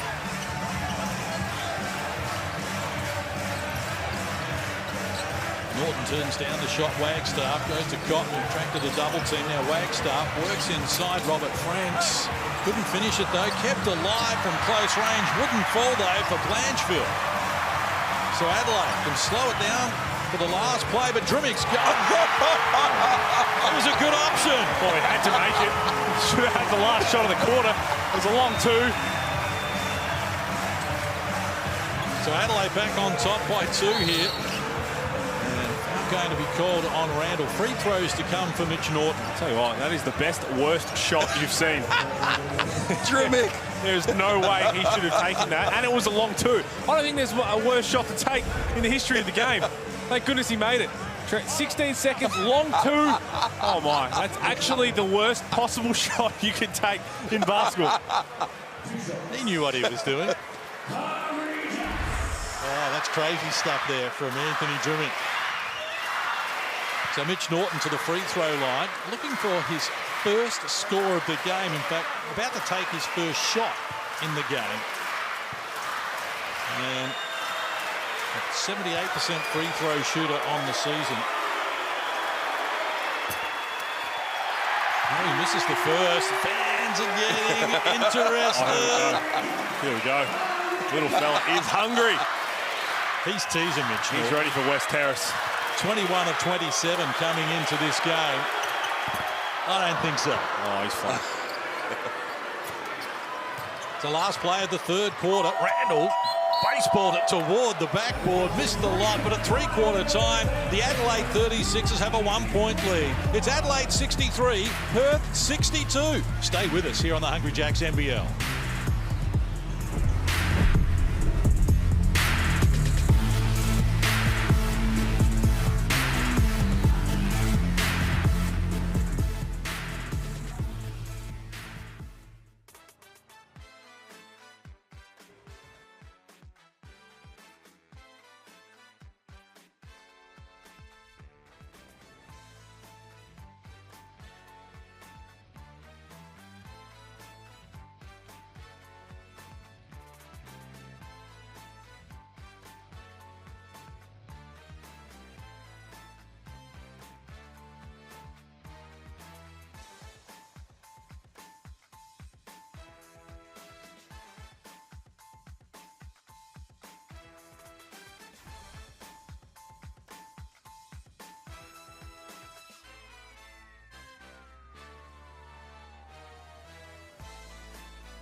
Welcome back to the Hungry Jacks NBL. CJ Bruton, the 36ers with a 1-point lead here at three-quarter time. Let's get courtside to Brett Maher with a legend from Adelaide. Yeah, guys, I've got Mean Al Green with me down here at courtside. Al, you are timeless. You're looking great. You're out there before the game in the celebrity game. Yeah. How did that feel? Felt hard. But it was fun, man. You know, it's good to get up and down the court at my old age, and I'm enjoying every moment of it. You look like you still got some of those silky skills. You're getting out on a Monday or Wednesday and still running around? No, sir, I am not. I see you at some of the games. What are your thoughts on the 36ers so far this season? I think they're, you know, they're up and down, and once they get their rhythm, I think it's a new team, they'll be all right. And what about this game? It's been up and down, a few turnovers by each team, but what are your thoughts on the result of this one? I think it's going to go down to the wire, but we got to be careful of Cotton. He hasn't hit his shots yet, but if he starts hitting them, I think it's going to be a long night. Lastly, for the 36ers, what do you think they can do to get over this line? What are a couple of keys? They're basically, one of the keys is defense. And if they, you know, cater into their defensive effort, they will be all right. Excellent. Thanks a lot, Al. Thanks for your time. We look forward to seeing you in more games. You know it, Bryce. The great man, Al Green there, still holds the NBL record points in a game. 71 points he scored back in 1984. He's proudly represented from the rafters there. He was 25 of 41 from the field that night. I reckon that record's pretty safe. 71. He also had a 60-point game as well. A couple of weeks before he set his 71. Do we have his assist numbers in those games? I don't think they were high up on the list. I don't think they need to be. But that's 71 you want in hand and somehow as well. Have a look at that. Bryce Cotton's made one field goal in his last 40 minutes of playing time. Oh, he's tired, man. Well, he is. And again, but credit the defense for the way they have tired him down. Here he's elevating and coming to the party. And Al Green predicted this. Can't keep a good man down.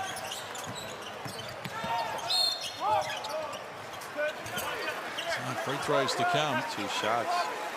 Tonius Cleveland putting pressure on the defense.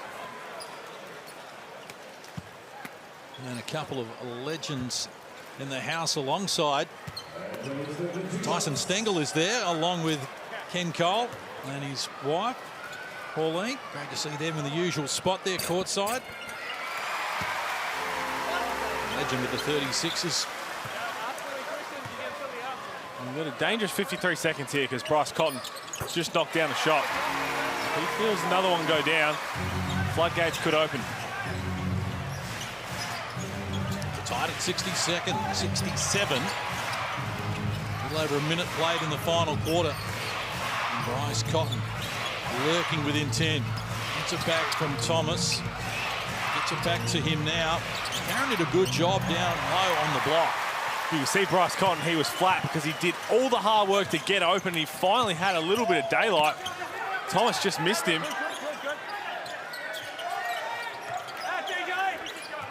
So McCarron with it. Not to score in the game, Mitch McCarron.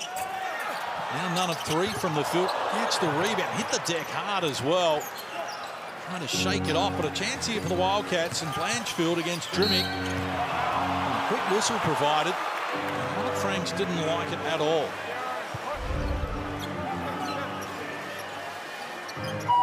Karen came down hard.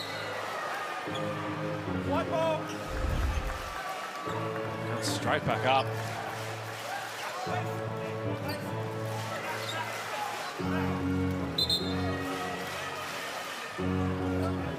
This season, with thanks to Latrobe Financial, we are giving away a guaranteed $50,000. You can enter at nbl.com.au/legends for your chance to win. Get involved. Get a half-court shot. Send us the video. You'll have fun. You might win $50K. What more can we do? Wagstar. Gets it to Cotton. Couldn't get it done. Blanchfield. Well done, McCarron, to swat the shot away, but it comes. And he said, take some of that. There's a grown man dunk. Grown man business for real. Tyshawn, I didn't even know he had that in him. Oh, my. Credit to Blanchfield. He's been on the offensive glass all night. He's got 4 offensive rebounds. Robert Franks, 17 points. Trying to find his form. First 3 of the night. It's a 1-point lead for Adelaide. Took over 7 minutes to play. It's been a very interesting contest. Perth led exclusively in the first half. Since then, it has been blow for blow. Here's Cleveland, tough shot, couldn't get it to go, gets his own rebound and is now fouled and off to the free throw line. And let me tell you what I like about that. But before that, Tyshawn Thomas, the Amy replay. That is how you aggressively attack the rim. He didn't get up. He went sideways almost. Just glide. Get up there and glide. Those long arms. But I like that Antonio. He's done all his work around the rim, in the paint. And I also like from him that he's attacking Bryce Cotton. Most teams allow Cotton. They don't attack him on the defensive end. They got to make him work, and that's clearly in their plan. Well, Cage, we're talking beforehand. Got that Bryce Cotton stat there. He's got 3 fouls. He's never fouled out. Never fouled out in a game, Bryce Cotton. For that one of the exact reasons. Nobody attacks him. They don't go at him too often. He's an underrated defender as well. I think his defense is good. I don't know if it's great, but it's certainly good. Adelaide by 3. A little over 3 minutes played here in this final quarter. Remembering the 36ers have been sketchy at best at home this season. 1 win, 2 losses. Webster didn't get enough on it. Foul going to be called on Daniel Johnson here. It's his first personal. No coach's challenge. CJ Bruton doesn't like it. And that offensive possession for the Wildcats, there was a lot of confusion. Todd Blanchfield, Bryce Cotton, trying to work out who's coming off the stagger screens. Thomas and Manick. Manick was set. Thomas wasn't there. In the end, Webster broke it off and came up short. Wildcats down 3. Webster looking to change that. Came up with nothing but nothing. He's had a good game. Up until the last few minutes. Troy Webster. He's got 12 points, but his last few shots, a couple have been forced, and that one way off. No surprise Luke Travis coming to the scorer's bench.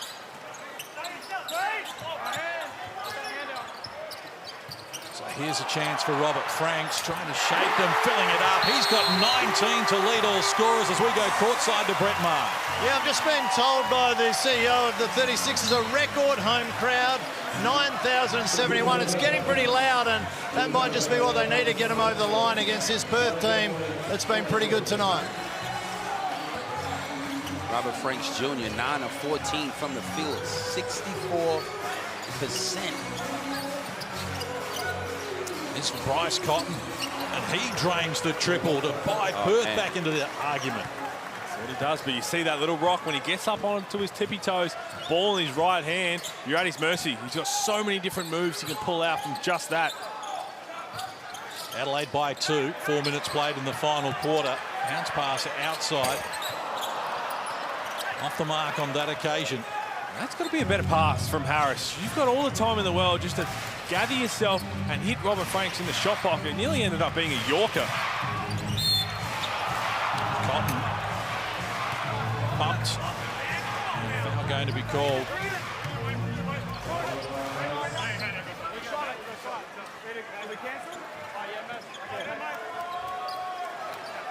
A 2-point game, 5.5 to play.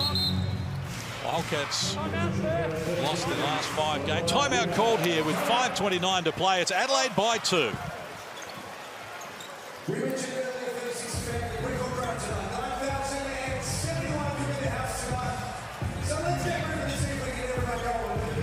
Well, this game is on a nice edge at the moment. Perth, 5 losses. Can't afford another one. Adelaide, who have failed at home so far this season, well, they really can't afford another home loss either. Matching 1 and 3 for them, but someone's going to end tonight very disappointed. They want to build a fortress at the entertainment centre because the fans showing up. So you want to give them a reason to continue to show up, and then once the business end of the season comes, you want to have that place packed out. And there you go. Why not? When you got the bar at the end of the court, a bit of carry on in the entertainment centre. Finish and walk down to Highland Street if that's where they still go. Is that where they still go, Case? Not quite sure about that, Pete. There's plenty of places to go in Adelaide. You can go that way if you want.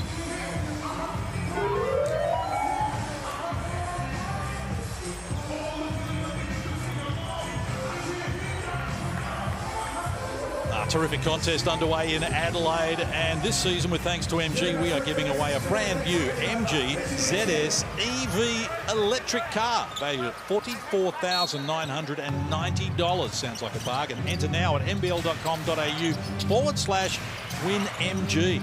How easy is that? Cars, 50k. We look after you here on the Hungry Jacks NBL. Wildcats go to Cotton, hoping that he can help them out. Boy. He puts the Wildcats back in front. He's flicked the switch. It is Bryce time. Think about this. The whole game, his teammates have delivered, and he's been quiet. So now with this last 5 minutes, it's about him figuring out a way to win this game. Yeah, it looked like he was upset that there was a lot of contact, but Sunday Dech didn't move. It's great defense. So having a look at this here. So Luke Travers, I like the aggression. Sunday Dech fell asleep, and Sunday Dech stopped there. Bryce Cotton, his shooting motion will naturally drift forward, especially with his legs. So there's contact, but that's really good defense, just better offense. But to me, Sunday, you know who you're defending. Why are you helping? Especially the way that Luke Travers was driving away from the hoop and across the court. There's no reason for Sunday Dech to be caught in no man's land. You're spot on. And I would rather have everybody else score but my man. That's the only game breaker. Yeah, exactly right. So Bryce Cotton with 9 of Perth's 13 points here in this final quarter. Adelaide looking for an answer. Randall against Travers decides to go solo. Well short. Maybe it was a pass. Drimmick forced one up. Loose ball scramble here, and again, Sean Thomas. He's been aggressive, just ripping down boards, showing a little bit of grunt. 8 boards to go with 12 points now. Cotton back in the driver's seat. Shares it with Thomas. Underneath Brady Manick. Against Harris. Gets it done. Draws a foul. Chance at a 3-point play. It's just a great offensive set. The ball finding an open man. But it starts with the activity of Bryce Cotton to Thomas. And Brady Manick showing us. Give us a 20-piece nugget, Brady Manick. I mean, he's at 19, 7 of 9. Before that, his last shot was with 4 minutes and 26 seconds to go in the third quarter. For a man who's shooting the rock like this, he's needing a couple more. Season best 20 now for Brady Manick. On 7 of 9 shooting, including 5 triples. And Perth enjoy a 4-point lead here. They've scored the last 9 points of the contest in 2 minutes. And again, Adelaide's defense is being questioned as Randall ambitiously gets to the rim without success. Travers for Cotton, the danger man, against Randall. Shows him some tricks and drops another! 4 triples in this last quarter, and the best in the business is still the best in the business. I love it, Case. He just licks the switch. You cannot keep a good man down. Not this Bryce Cotton. What a hit. Hey, you called for it. You wanted this matchup. This is what I wanted. In between the eyes. That was a, whew, that was nasty.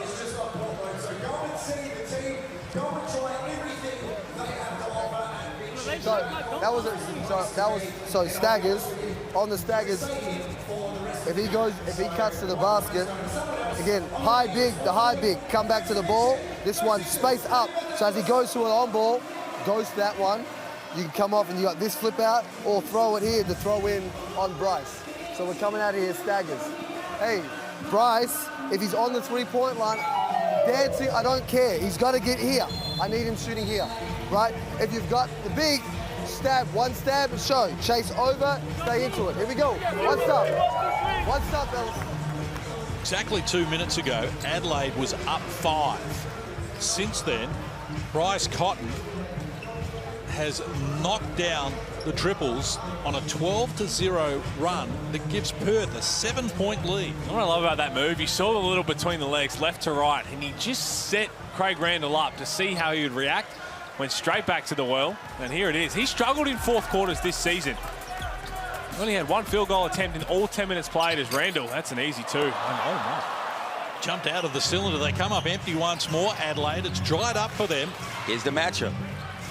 And again, Cotton, this time lob pass down low. Had too much on it for Thomas, and Adelaide need to get something happening at the other end. In the corner, Drimmick with a good look. Can't convert. You Perth come up with it. Here's CJ Bruton in the timeout. He's talking about when Bryce Cotton is dancing. That's when you just got to close the gap. Trust your defense behind you. Do not let him play one-on-one. He's too good over the course of a game. Cotton gets it now against Drimmick. Caught up on a screen. Now Cotton too nimble for him. Gets to the rack. Travers athletically draws a foul, and he's off to the free throw line. That's another good offensive rebound. Normally it's been Todd Blanchfield, but Luke Travers flying in. Hasn't had the impact offensively he would have liked, but he's got 4 assists, 5 rebounds. Adelaide has not scored for 3 minutes now. And free throws to come here. Travers 16 of 19 at 84% from the free throw line. Someone needs to get that kid Hungry Jacks. Sam Jacobs, Tyson Stengel, Brett Maher. Take that man to Hungry Jacks. And the margin continues to grow here. Now out to a 9-point edge on the back of a 14-0 run from the Perth Wildcats. Randall guarded by Travers. Screen from Johnson. Shot clock to single digits now. Johnson spinning baseline into Manick. They're a pin drop right now in the entertainment center. They're stunned. Daniel Johnson going to go to the line here. He's got just 2 points after scoring 28 points 2 days ago. He's got 2 points on 1 of 4 from the field. Mitch McCarron, we know he doesn't score a whole lot. He's only taken 3 field goals. He hasn't scored. And it's going to be that working out process. You mentioned it, Corey. It's going to take some time to come together. One shot, ball's wide. So the drought breaks for Adelaide. But they have plenty of work to do here. Down 7 inside the last 3 minutes. Adelaide's next 3 games after the World Cup qualifiers break are on the road to Melbourne, New Zealand and back to Perth. They did not have this on the equation at the start of the night, down by plenty. And again, Perth milk the clock. They get it to Cotton outside. Brady Maddox being the man. He continues to be the man. Where you at, Tar Heels fans? Your boy has arrived. He has arrived. What a turnaround this has been from the Perth Wildcats. Cranked it up. And Daniel Johnson turns the ball over. Oh, look at this little 2-man game. Bryce Cotton and Turners Cleveland did well. Little pass over the shoulder. This was never going to miss. That 4 position is vital for everything the Wildcats do. They need the guy that can pick and pop at that 4 position. I believe that guy's now arrived, Pete. Sure looks like it. He's also been put in the position to be successful. That first play as Bryce Cotton walks into one. That first play I highlighted on the screen at halftime just got him feeling good about himself. Quick 2 there for Antonius Cleveland. Band still trying to stay engaged here, but Adelaide down 8. Inside the last 2 minutes, Brady Manick has hit 6 of 8 threes in this game. And DJ Hogue has hit more threes in a game this season when he hit 7 against Sydney. 8 of 10 from the field.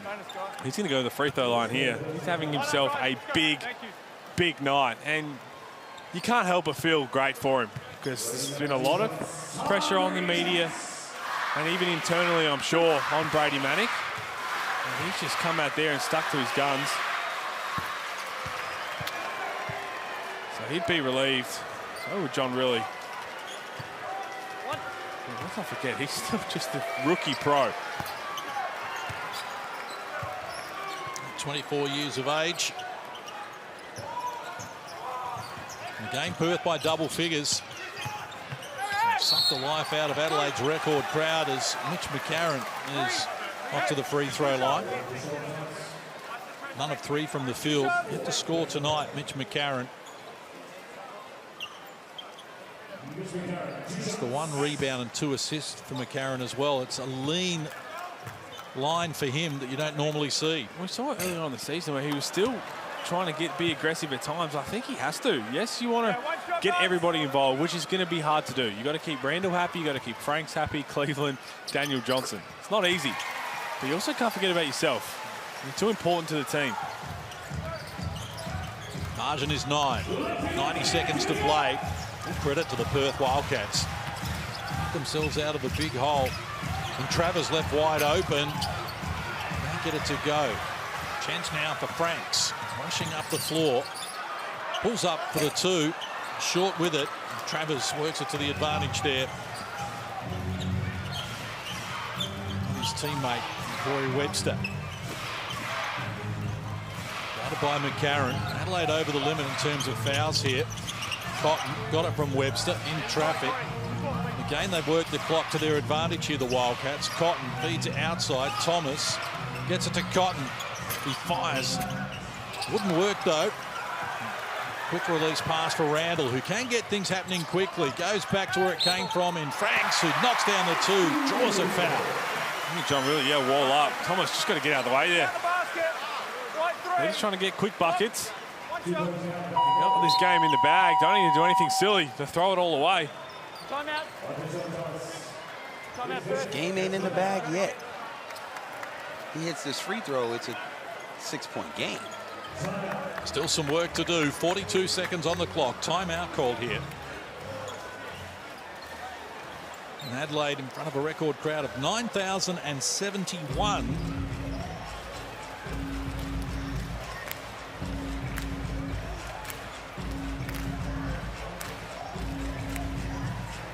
Of course, tomorrow, 2 games on the slate. New Zealand playing host to the Sydney Kings, live 2 o'clock Eastern time, followed up by the throwdown between Melbourne and the Phoenix.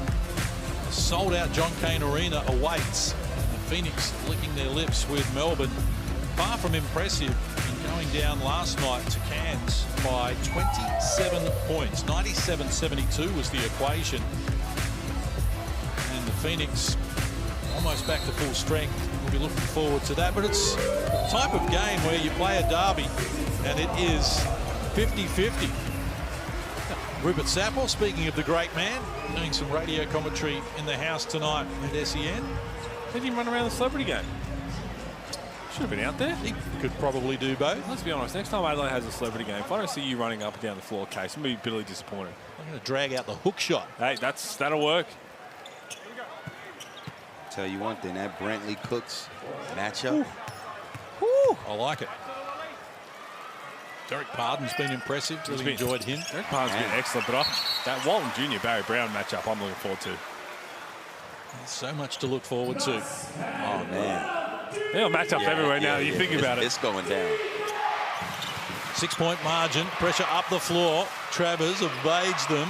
Good ball movement from the Wildcats, who can milk the clock here. Quick whistle, so free throws to come now for the Perth Wildcats, who are 9 of 11 from the free throw line tonight. Knock down your free throws, walk out of here with a win. It's been a really resilient effort. They started completely different intent than we've seen over the last few weeks. CJ Bruton probably wondering where it all went wrong, because they look good in the second quarter, third quarter. You know what happened? Bryce Cotton woke up. Sure did. And you heard Al Green talking to Brett Maher, and we've seen this time after time. It's very rare that Bryce Cotton is quiet for an extended period of time. But if you think you've gone into halftime with Bryce Cotton at 3 points and you're patting yourself on the back, you've got another thing coming. Here's Cleveland. He takes them on, gets it done, so a chance at a 3-point play. They're fighting this one out. Odds are stacked against them. So Cleveland up to 21 points in the game now. Career best in an Adelaide singlet for him. This game ain't over yet. There's a lot of time left. Enough. Cleveland 7 of 8 from the free throw line, just adds to that tally now. Karen and Manick just getting in a tangle there as well. So 5 the spread, inside 30 seconds. And Adelaide in the heat here, up the floor. They led by 5 in this final quarter as well. And Cotton, oh, he's got problems. Slow pass, well done, Drimmick. They win it back. Cleveland, Randall for the finishing touches. Caught the front of the rim, and now McCarron fouls, so free throws to come for the Wildcats. That was it. That was... That was it, but also, yes, you've got Bryce Cotton getting the ball over the half court. They just left him on an island. Everyone just ran away from him and tried to help him get past 3 guys.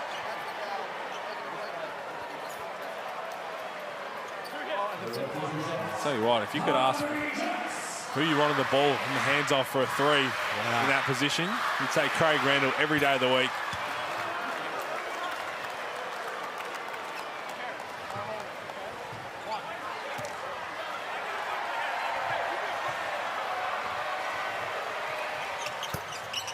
Great bounce-back performance by Corey Webster. Last game he had one point. Today he shows up 16 points. He had a couple of moments that he'd like back. Just some forced shots, a couple of turnovers. More poor decisions, but overall you're right. He's been more aggressive, and he's going to have to be more aggressive. I think Blanchfield only has the 6 points, but he got on the offensive glass. He found a way to be... And he started the game right for him. He set the tone for them. And that's exactly what you have to do. You don't have to necessarily score the ball, because this is what happened the other night against the Jack Jobs and weeks prior. If you're not scoring the ball as your role, which has historically been Blanchfield and Corey Webster, how can you still impact the game in a positive way? How can you get somebody else open, play a highlight? How do you get Brady Manick a wide open 3 to start feeling good about himself? And there is Grant Kelly, the owner of the 36ers. This is a little bit hard to digest for him at the moment. Well, this is going to leave the 36ers 1-3 at home. And it's going to leave them defensively wondering how they can get better, because they need to. Giving up 90 points once again. If you continue to give up 90 points, you're going to struggle to win games in the NBL. Season worst, they gave up 103 to the Phoenix in that overtime game, 99 to New Zealand, 97 to Tasmania, who you wouldn't normally have in the high scoring range, but they give up points, 91 a game, the most in the competition, Adelaide, and they've given up more than that tonight. So McCarron to restart here. Franks behind the back, lost control, regathered, adds another 2 to his tally. 24 in the game now for Franks, backing up from the 25 he had on Thursday night. And another whistle, so more free throws to come here for the Wildcats. Team is Cleveland is not happy. Sent Corey Webster to the line.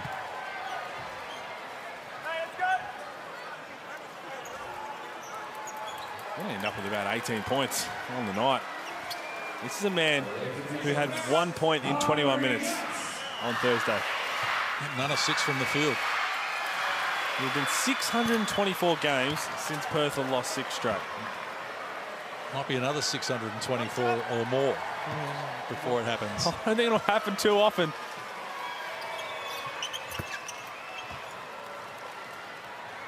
So Adelaide down 7 now. Cleveland in traffic, lost the handle. McCarron adds to his tally. First field goal of the game for Mitch McCarron. But the Perth Wildcats are going to snap a 5-game losing streak and do it impressively as well. Coming from 5 down with 6 minutes to play, and they win by 5. Full time in Adelaide. It's the Wildcats 94, Adelaide 89. It was a game of runs. Both teams had their moments, and that man right there just flicked a switch. It was a coming out party for Brady Manick. Sean Thomas was excellent as well, but everybody chipped in. Everybody played the role they were recruited for, essentially, for the Perth Wildcats. And Adelaide 36ers, Cleveland was fantastic. Franks was great. But defensively, just can't put it all together for long enough to get the job done. They shot just 29% from the three-point line, 6 of 21 to the Wildcats, who hit 15 threes. That's way too many. It's Brady Manick. He was fantastic, wasn't he?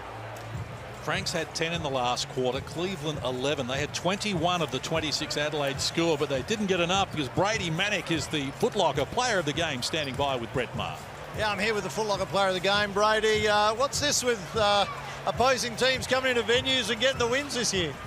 You know, we came out and played hard. We shared the ball. And I think the second half, what I talked about the first half, we needed to lock in on defense. I think we did a good job of that, just playing well on the offensive end as well. Yeah, defensively, you got up the court, really set the tone there. That created some turnovers, got you into the game. You're pretty happy with that? Yes, sir. You know, a couple mistakes we had on the end, but, you know, I think we played well. I think we played hard, and we showed we came out to compete. I thought the offense looked pretty good tonight. It was getting through hands, getting into the right people's hands that were hot at the time. You got going. You must have been happy with some good touches. Yeah, definitely. You know, when everybody gets to, you know, have success. I know Bryce was struggling there at the start. We came out, kept going, and that's what we need from him. It's what we need from everybody. Must have been feeling pretty confident going to the last with Bryce only on about 6 points at the time, knowing he's going to come good. It's always good to have that in your back pocket. Definitely. That's why he's one of the better players. You know, he's a great team player. Found me several times tonight. I thank him for that. And then, you know, he came out and competed, and that's all we can ask for. So much pressure coming into this game as well on the back of 5 losses. That must be a big relief for you guys coming in, getting that win. Yeah, definitely a big relief. Feel like we had nothing to lose. Got to come in, got to compete like that every game, and you just got to keep going from here, keep building off of it. Well, great game tonight. You shot the ball really well. Team did great. Great road win. Well done. Thank you. Brady Manick, the Foot Locker player of the game, finished with 25 points, 6 of 8 threes, and set the tone early. Well, he did. I can show you he's a lot more happy than that interview with Brett Maher. He was outstanding. I love the way he went about it tonight, because that's still what Brady Manick was recruited for. He was shooting the ball confidently, and things are starting to drop, and everybody else was just feeding off the momentum. And I love the thing we're talking about Bryce Cotton. Bryce Cotton being, in Brady Manick's words, one of the better players in the NBL. I'm happy to put best and greatest in that, but it was great to see. Good to see. Because pressure was mounting. He had to show up today, and he did. 8 of 10 from the field, 6 of 8 from downtown, 25 points. Brady Manick, our Foot Locker player of the game. Did a great job, and it's season best for him. And after being down by 5 with 6 minutes to play, the Wildcats win by 5. We'll be back to wrap it up, including an interview with Bryce Cotton. Stick around. We've got more coming your way here on the Hungry Jacks NBL Saturday night doubleheader.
Welcome back to the Hungry Jacks NBL Saturday night. And what a performance this is from the Perth Wildcats. Backs against the wall. Plenty of critics. 5-game losing streak. Big problems marching into Adelaide with it all to do.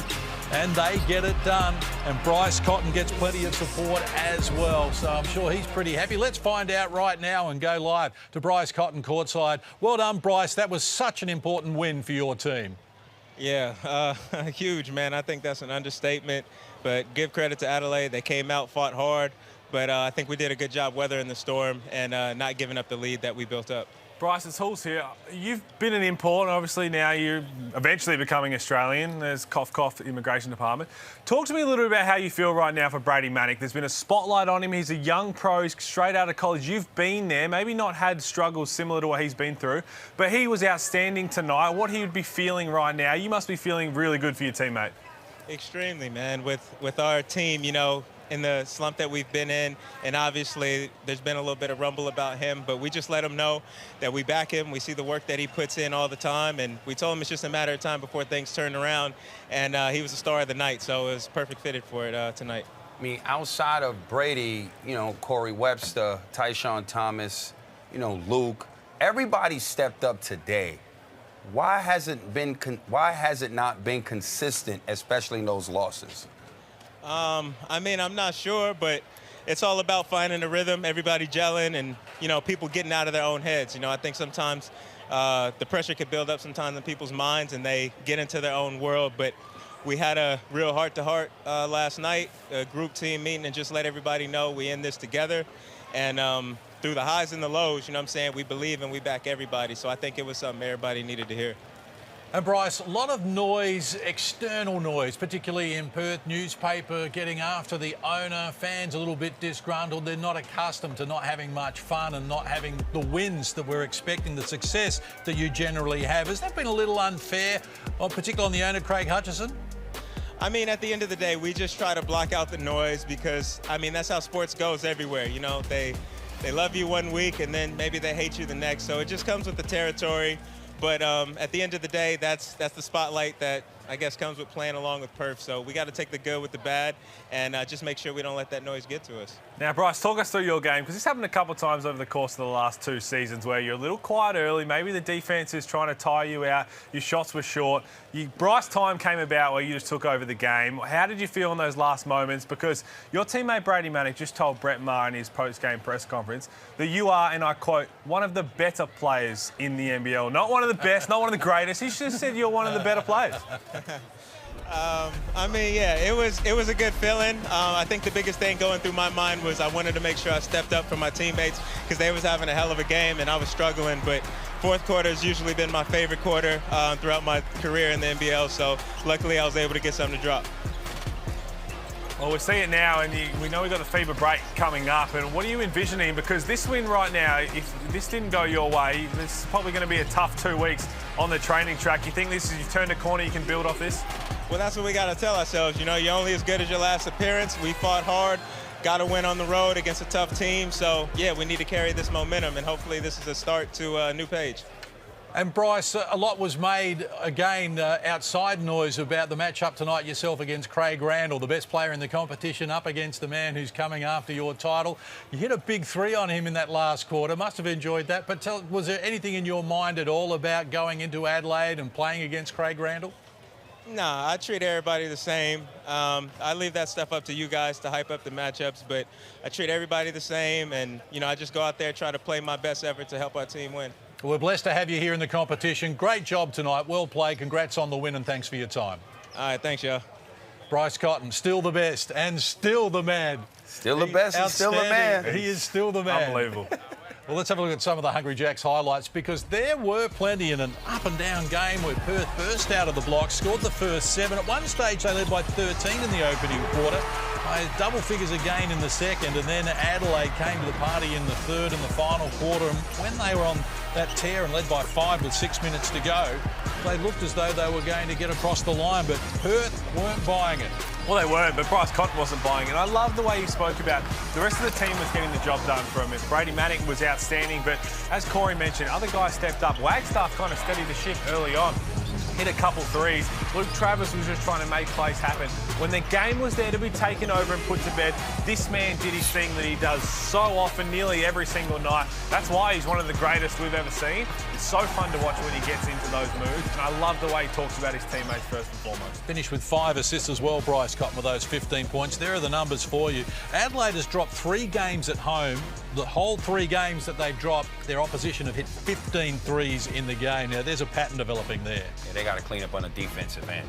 You know, like we said, both of you, offense is going to take care of itself. You got to clean up on D. Well, tomorrow, a big doubleheader coming up. We kick it off with New Zealand against the Sydney Kings. Plenty of spice in that one. And then after that, we're going to follow up with a sold-out John Cain Arena, where Melbourne United and the South East Melbourne Phoenix, and as you can see, they've had their moments in the past. This one's got a bit on the line as well. Well, this one's going to be fiery. Melbourne United, they want to respond. They've responded once this year after getting smacked around a little bit. South East Melbourne Phoenix are rolling. They're a contender now. So I'm interested to see how this goes. Ain't gonna happen, Pete. You and I both know. Say what you said when the cameras was off. Oh, it could be ugly. It could get ugly. It was entertaining. Like they did last night, it's going to get ugly. It should be entertaining. We'll know that as well. So big doubleheader finishes tonight. Brisbane beating Tassie by 2. Perth defeat Adelaide by 5. Trust you've enjoyed it. We look forward to your company again soon here on the Hungry Jacks NBL.